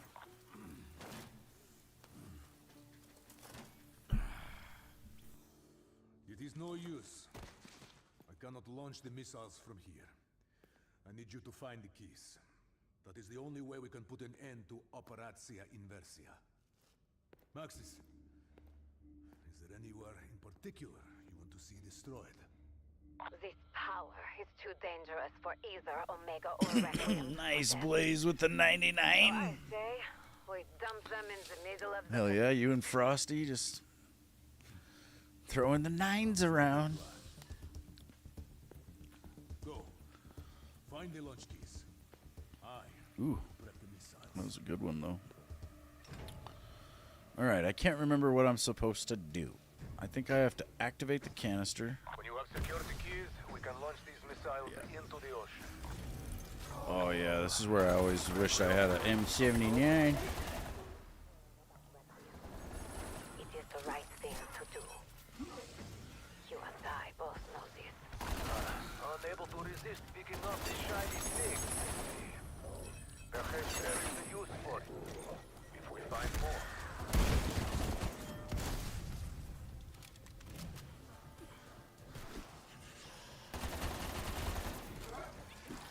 Oh, you bastards.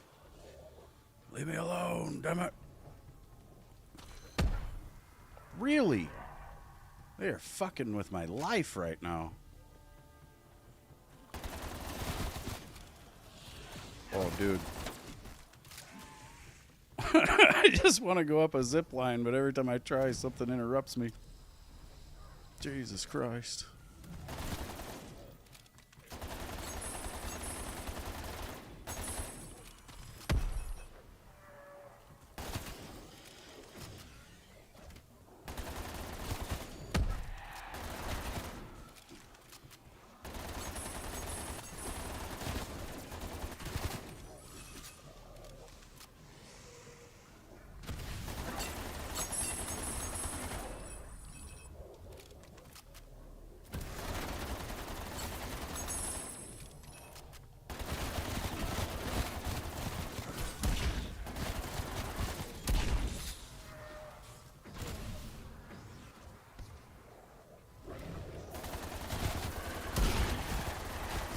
Yep, I totally forgot about the whole M79 thing.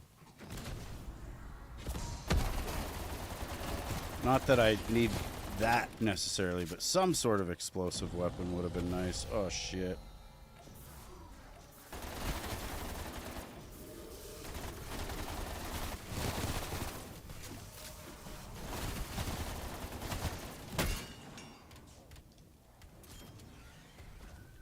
Fuck's sake. That's hard to do.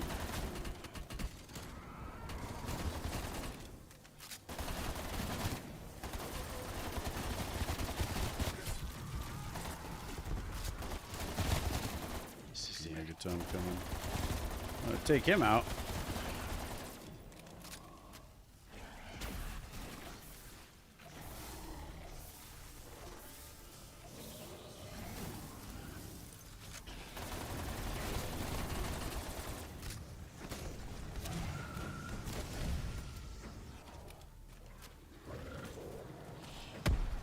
Filled that canister. Now I need to come over here and trap the monkey. There he is right there.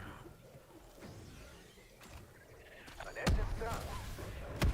Someone has made some good modifications. Can't shoot too much. Oh shit. One will set if you get Can't shoot too much around him or he'll get scared. Scanning for target. Oh, not close enough.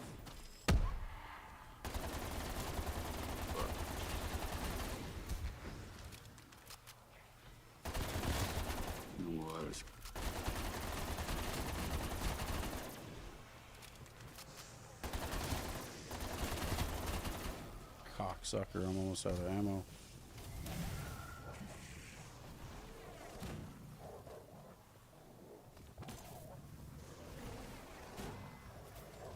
No.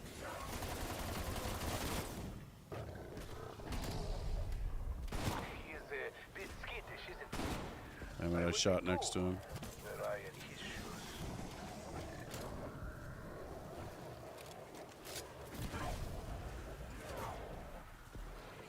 Maybe not. Scanning for target. Who doesn't love a banana? Target in range. Capture it. Select for processing.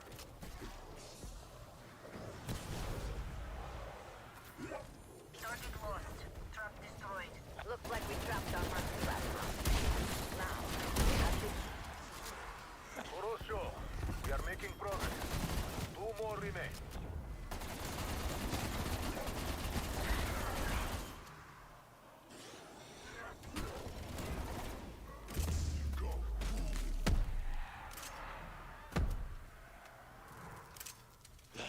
A Ligma. We'll take it.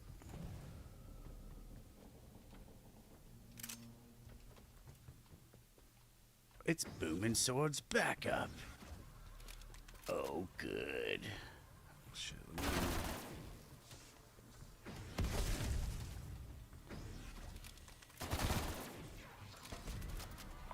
Canister of Ethereum. If you wish to put a target on your path, be my guest. All carrying that will do is get these creatures' attention. Maybe that's what we want to do. Shit. Yeah, maybe that's what we want to do, idiot.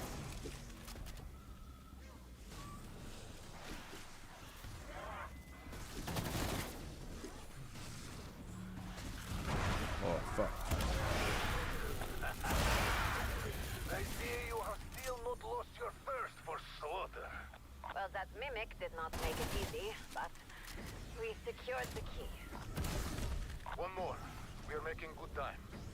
I have nearly So D completed was the second, targeting D is last, so ABD. All of the creatures Omega captured in the Dark Ether brought back for study. Oh, it is majestic. I will give it that. Majestic. It looks trapped. Alone. Scared. Probably hungry. You got its attention. Now, grab the key. That Ethereum works, Ravenov. We've recovered the key. Horashaya Rabota. I have finished prepping the missiles. Just need to initiate launch sequence. Since you have keys, you should do the honors.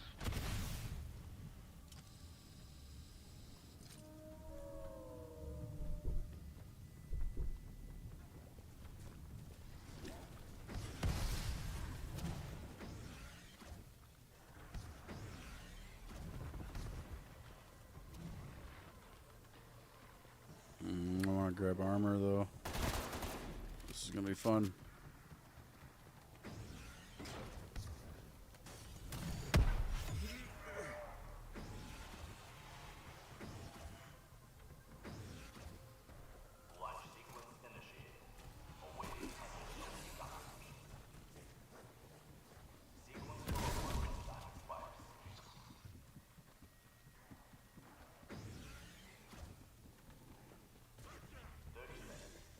Oh, I went the wrong way.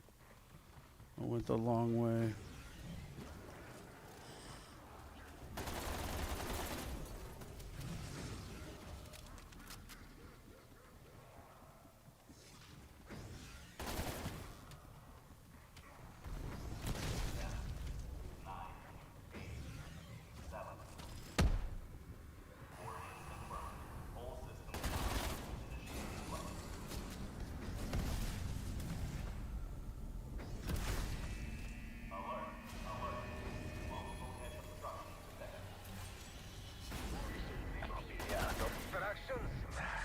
This fucking place.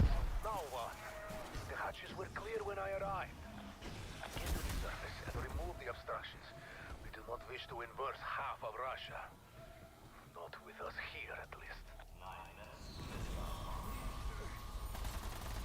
What the hell? Look at the sky. Maxis, have you ever seen the likes of this.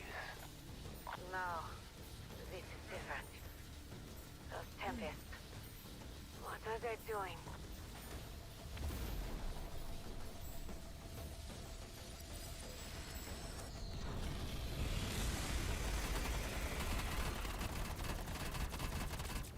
Mother of God. Did you know they could do that?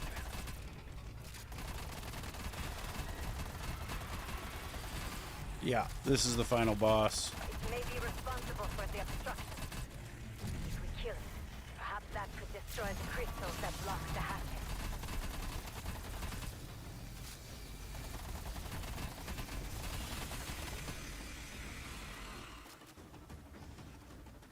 No.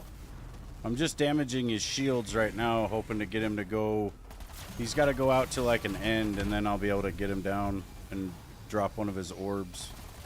And for now, I can't hurt him. And I'm disgustingly low on fucking ammo right now. That's pretty much useless. Where'd he go? Where he is? He's out on an end now. Technically, I can take down an orb, but What is it doing? What are those things? really tough up here.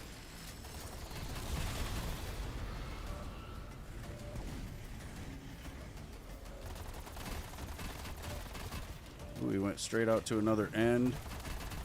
That's perfect. We can crack him down. That'd be really.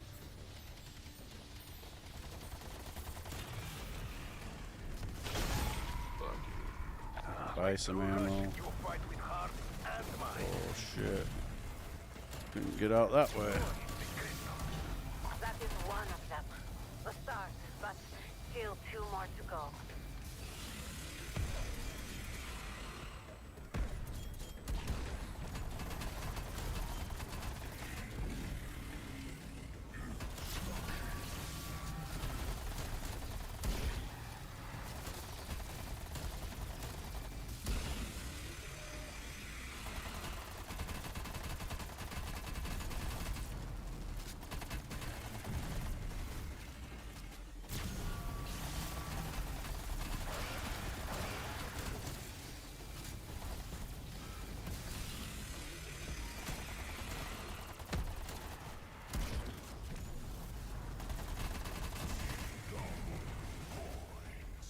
He's wanting to go out where I can't go.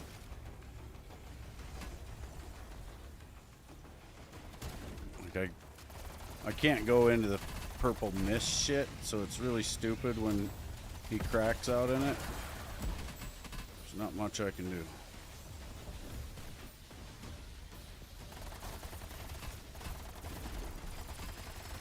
I hit like 1 shot on an orb there.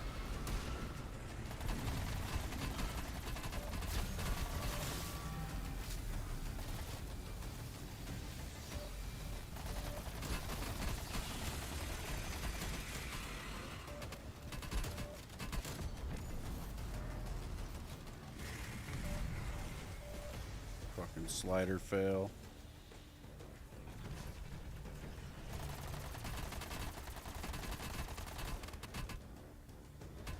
Get the fuck down here.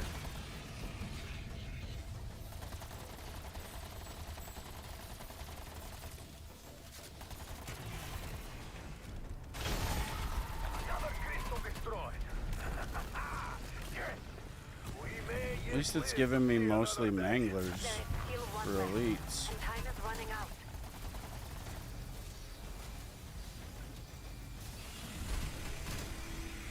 Oh, Jesus.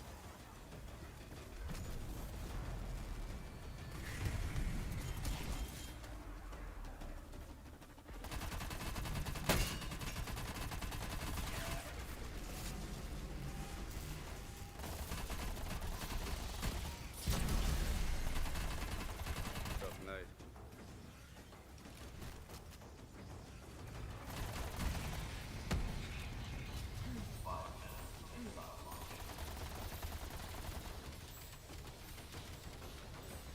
Do I need to tell you what happens if you don't clear the hatches? Kaboom!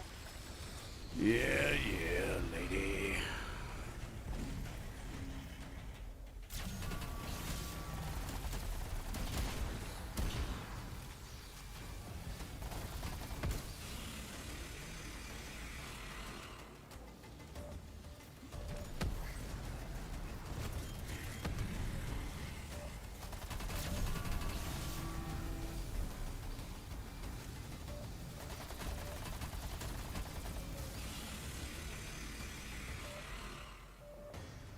This is definitely like the slowest I've done this.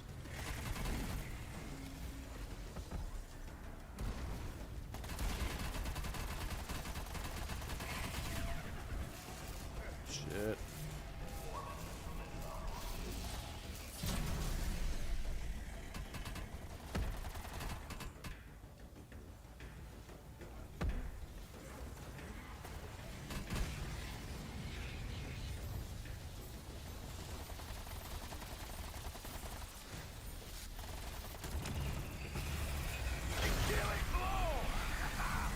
The crystals are destroyed. We did it, but it was friggin' slow. Hatch is clear for missile launch. Good. Send these missiles to the bottom of the ocean. No one should possess such power.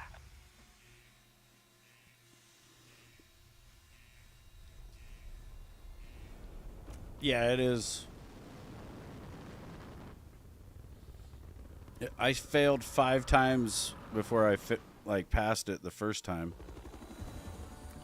You know, and we would work together as a team and take like 3 hours to get to that. I reckon Weaver's pretty pissed at her going behind his back and all, but there weren't no way I was gonna leave y'all hanging.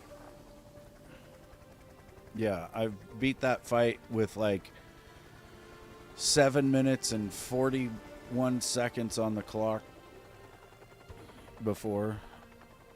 But it took me like, I had like 4 minutes on the clock there. It took me way longer.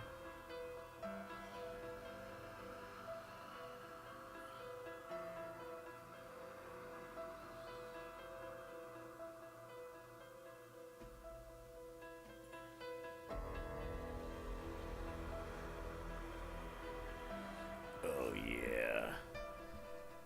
Let's see, let's see if I can find it.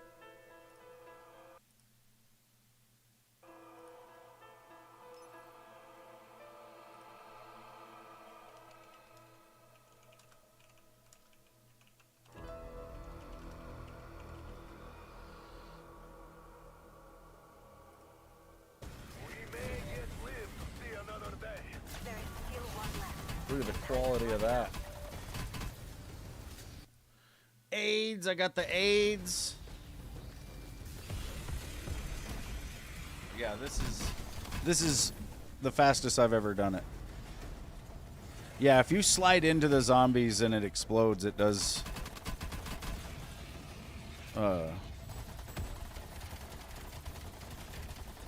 it does kill them. Maybe it wasn't 740 something on there. It was like 730.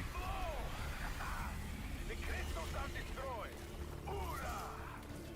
Hatch is clear for missile launch.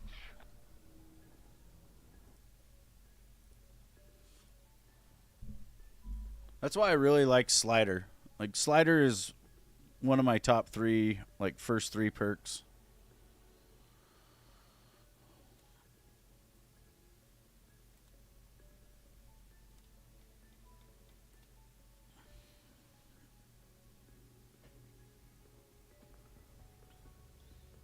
There's a few things about it, like, it cancels your explosive damage.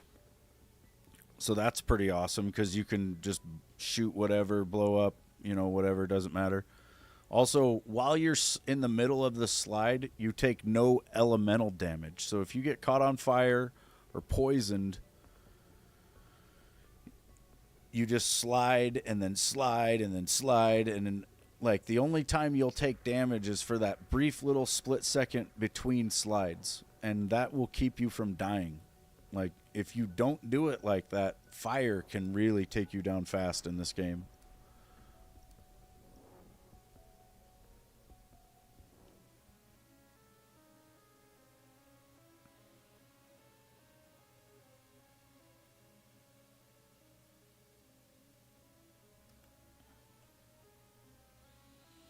For high rounds, I like my Howler.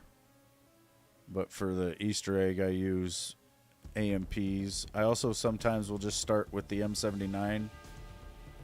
Let's do that. M79 is awesome in this game. It's really good in zombies. Starting out with it's not so great because you almost can't use it. You don't want to shoot anywhere near yourself anyway because you will blow your face off. We'll get that rover to the breach point.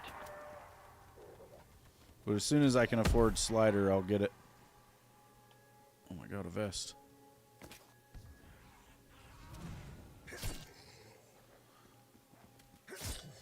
Sometimes slider does not work, and that's, I'll say slider fail, because I'll go to slide into a zombie and the explosion doesn't happen.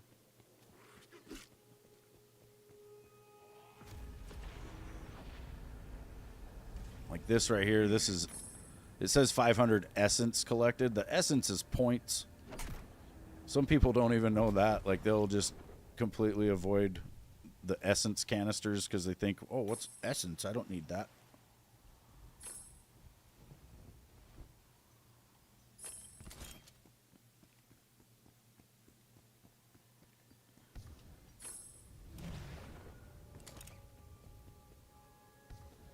All right, I've already got enough for slider.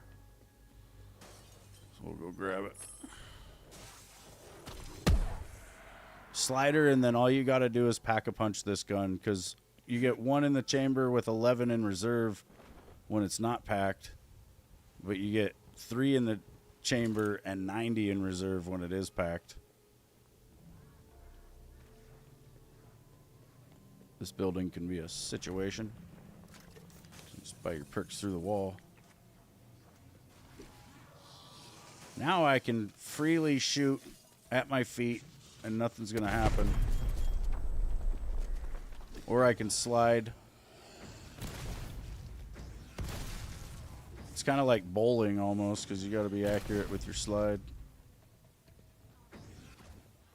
Once I have slider, I use it a lot for movement. Like, I'm just constantly sliding forward because it really increases your movement speed.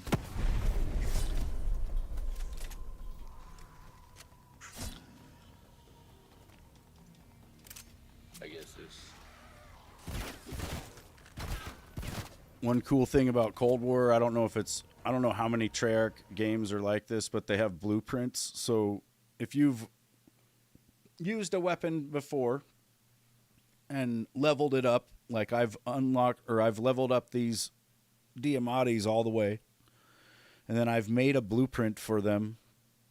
There's blueprints that come with like some of the store shit, which these are just whatever, but then there's your custom mods. So for all my pistols, I have a single in case I just want one, because sometimes you may want to be able to actually aim. There's some times where you do need that. Or I've got a dual. And so I can apply my own blueprint to this weapon. And now it's got all the attachments that I would prefer. And it makes it a really good weapon.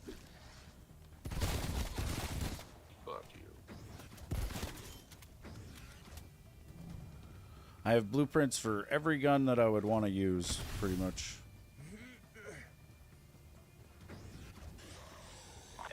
Another great thing about the M79 is this helicopter is one shot. Well, if I can hit it.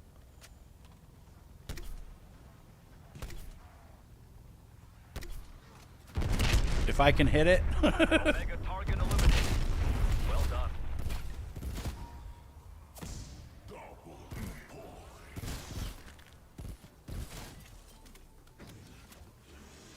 Come back for it. If you're ever near a jump pad and the double points pops, you need to hit that jump pad, because you can get these essence in the sky and they are worth double during the double, so you get 1,000 a piece, which is really great points.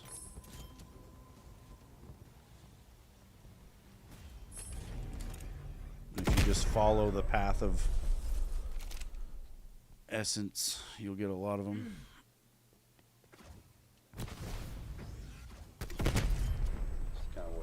Now I've got enough to pack a punch.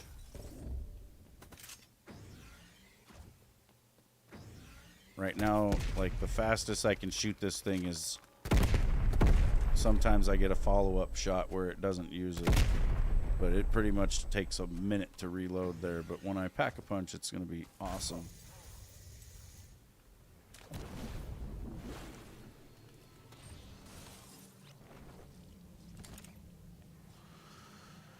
Now we're papped and we're pretty much invincible. I can just shoot my feet.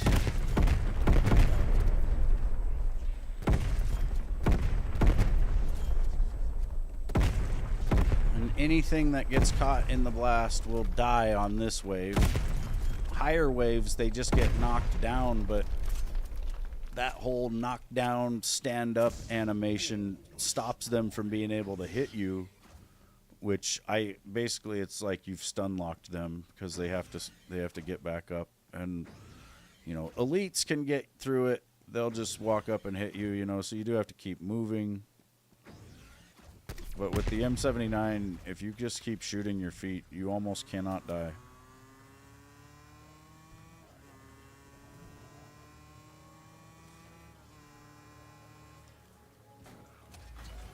Make sure the rover crosses the dimensional threshold. Any intel it recovers will be key to our understanding how the dark ether affects organic matter. Keep that rover company, strike team. Organic specimen nominal. Commencing rift anomaly scan.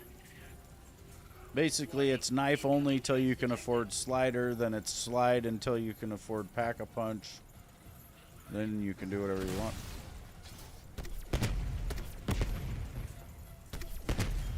You headed home? What a frickin' day. Roger. I'm sure you want to tell me all about it, so I will probably be done here soon. Temporal anomaly acquired. Changing course to Depending on how Callie feels about it, you guys, I might try to stream some DBD tonight. Also, depending on how I feel about it, because I may decide I don't want to, but I might. So prepare yourselves for that. That could happen.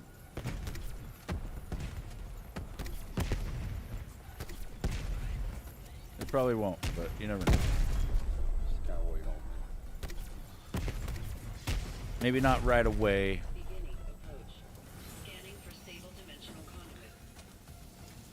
Gotta spend some quality time with Callie first. Preparing for jump. Then maybe. Rover has crossed dimensional threshold. Dr. Gray, confirm status. That's a negative. Rift has rejected the package. Get back after it. I got it. Oh. Gross. Not that kind of quality time. Has already begun. Continue escort team. I don't get my quality time. Wasn't that Bad Boys? Mike Lowry. Or wait, Mike Lowry's the one guy that Will Smith played.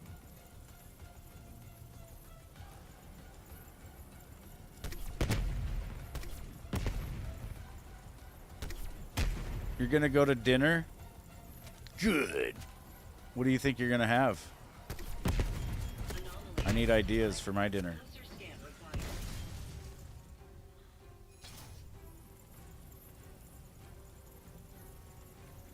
Probably some crackers and a bowl of soup, because I think you weren't feeling so great. You're going for sushi after you've been barfing? That's a bold move, Cotton.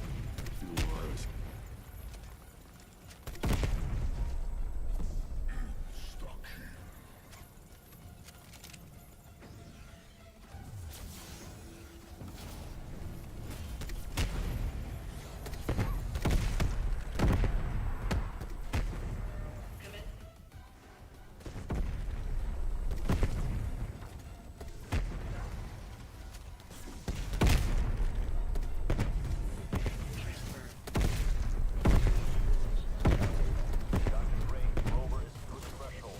Are you receiving? Negative. Rover has been rejected. Get after it.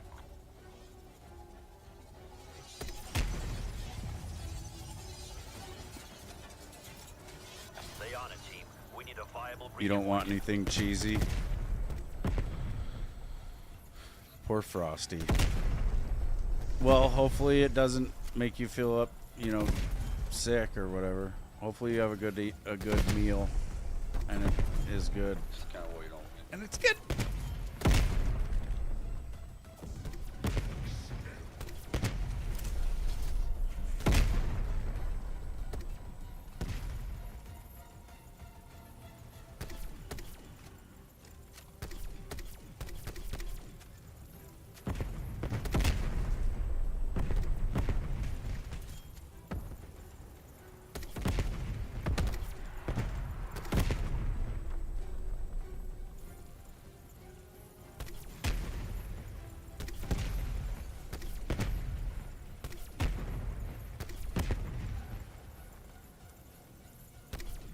potential dark ether anomaly ahead.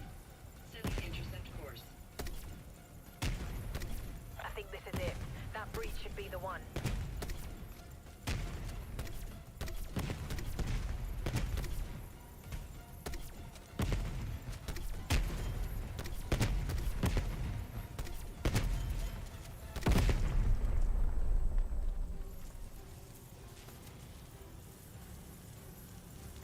Proceeding to cross threshold.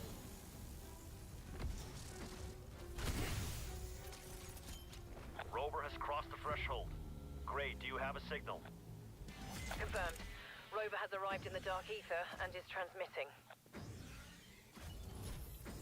Anomaly site located. Activate the beacon to proceed. Oh yeah, I knew that totally.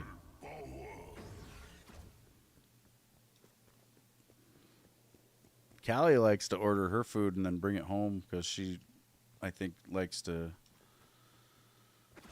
eat it a certain way. If you know what I mean. But first, no, I'm just kidding. No, she likes to get a little safe and then have her dinner. It tastes better that way.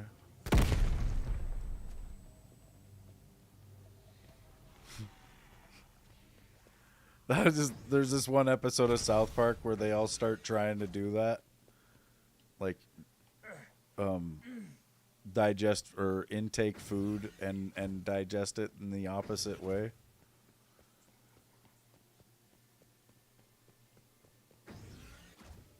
So basically they're sticking food you know where and then letting it run its course and then puking it out.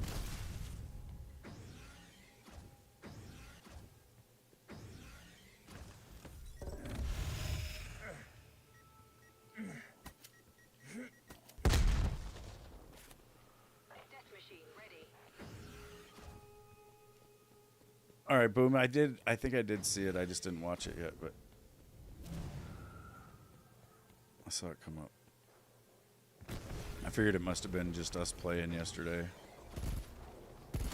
Probably me raging a little bit.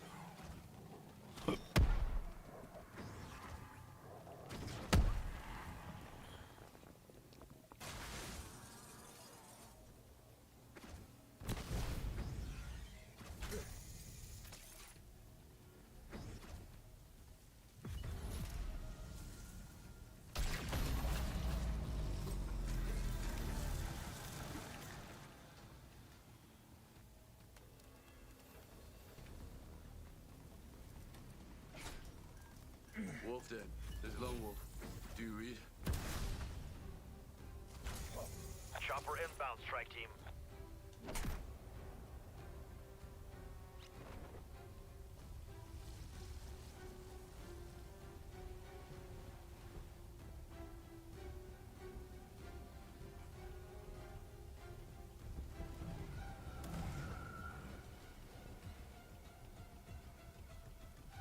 Raptor 1 at the evac point. Let's move it. Enemy is tracking our position.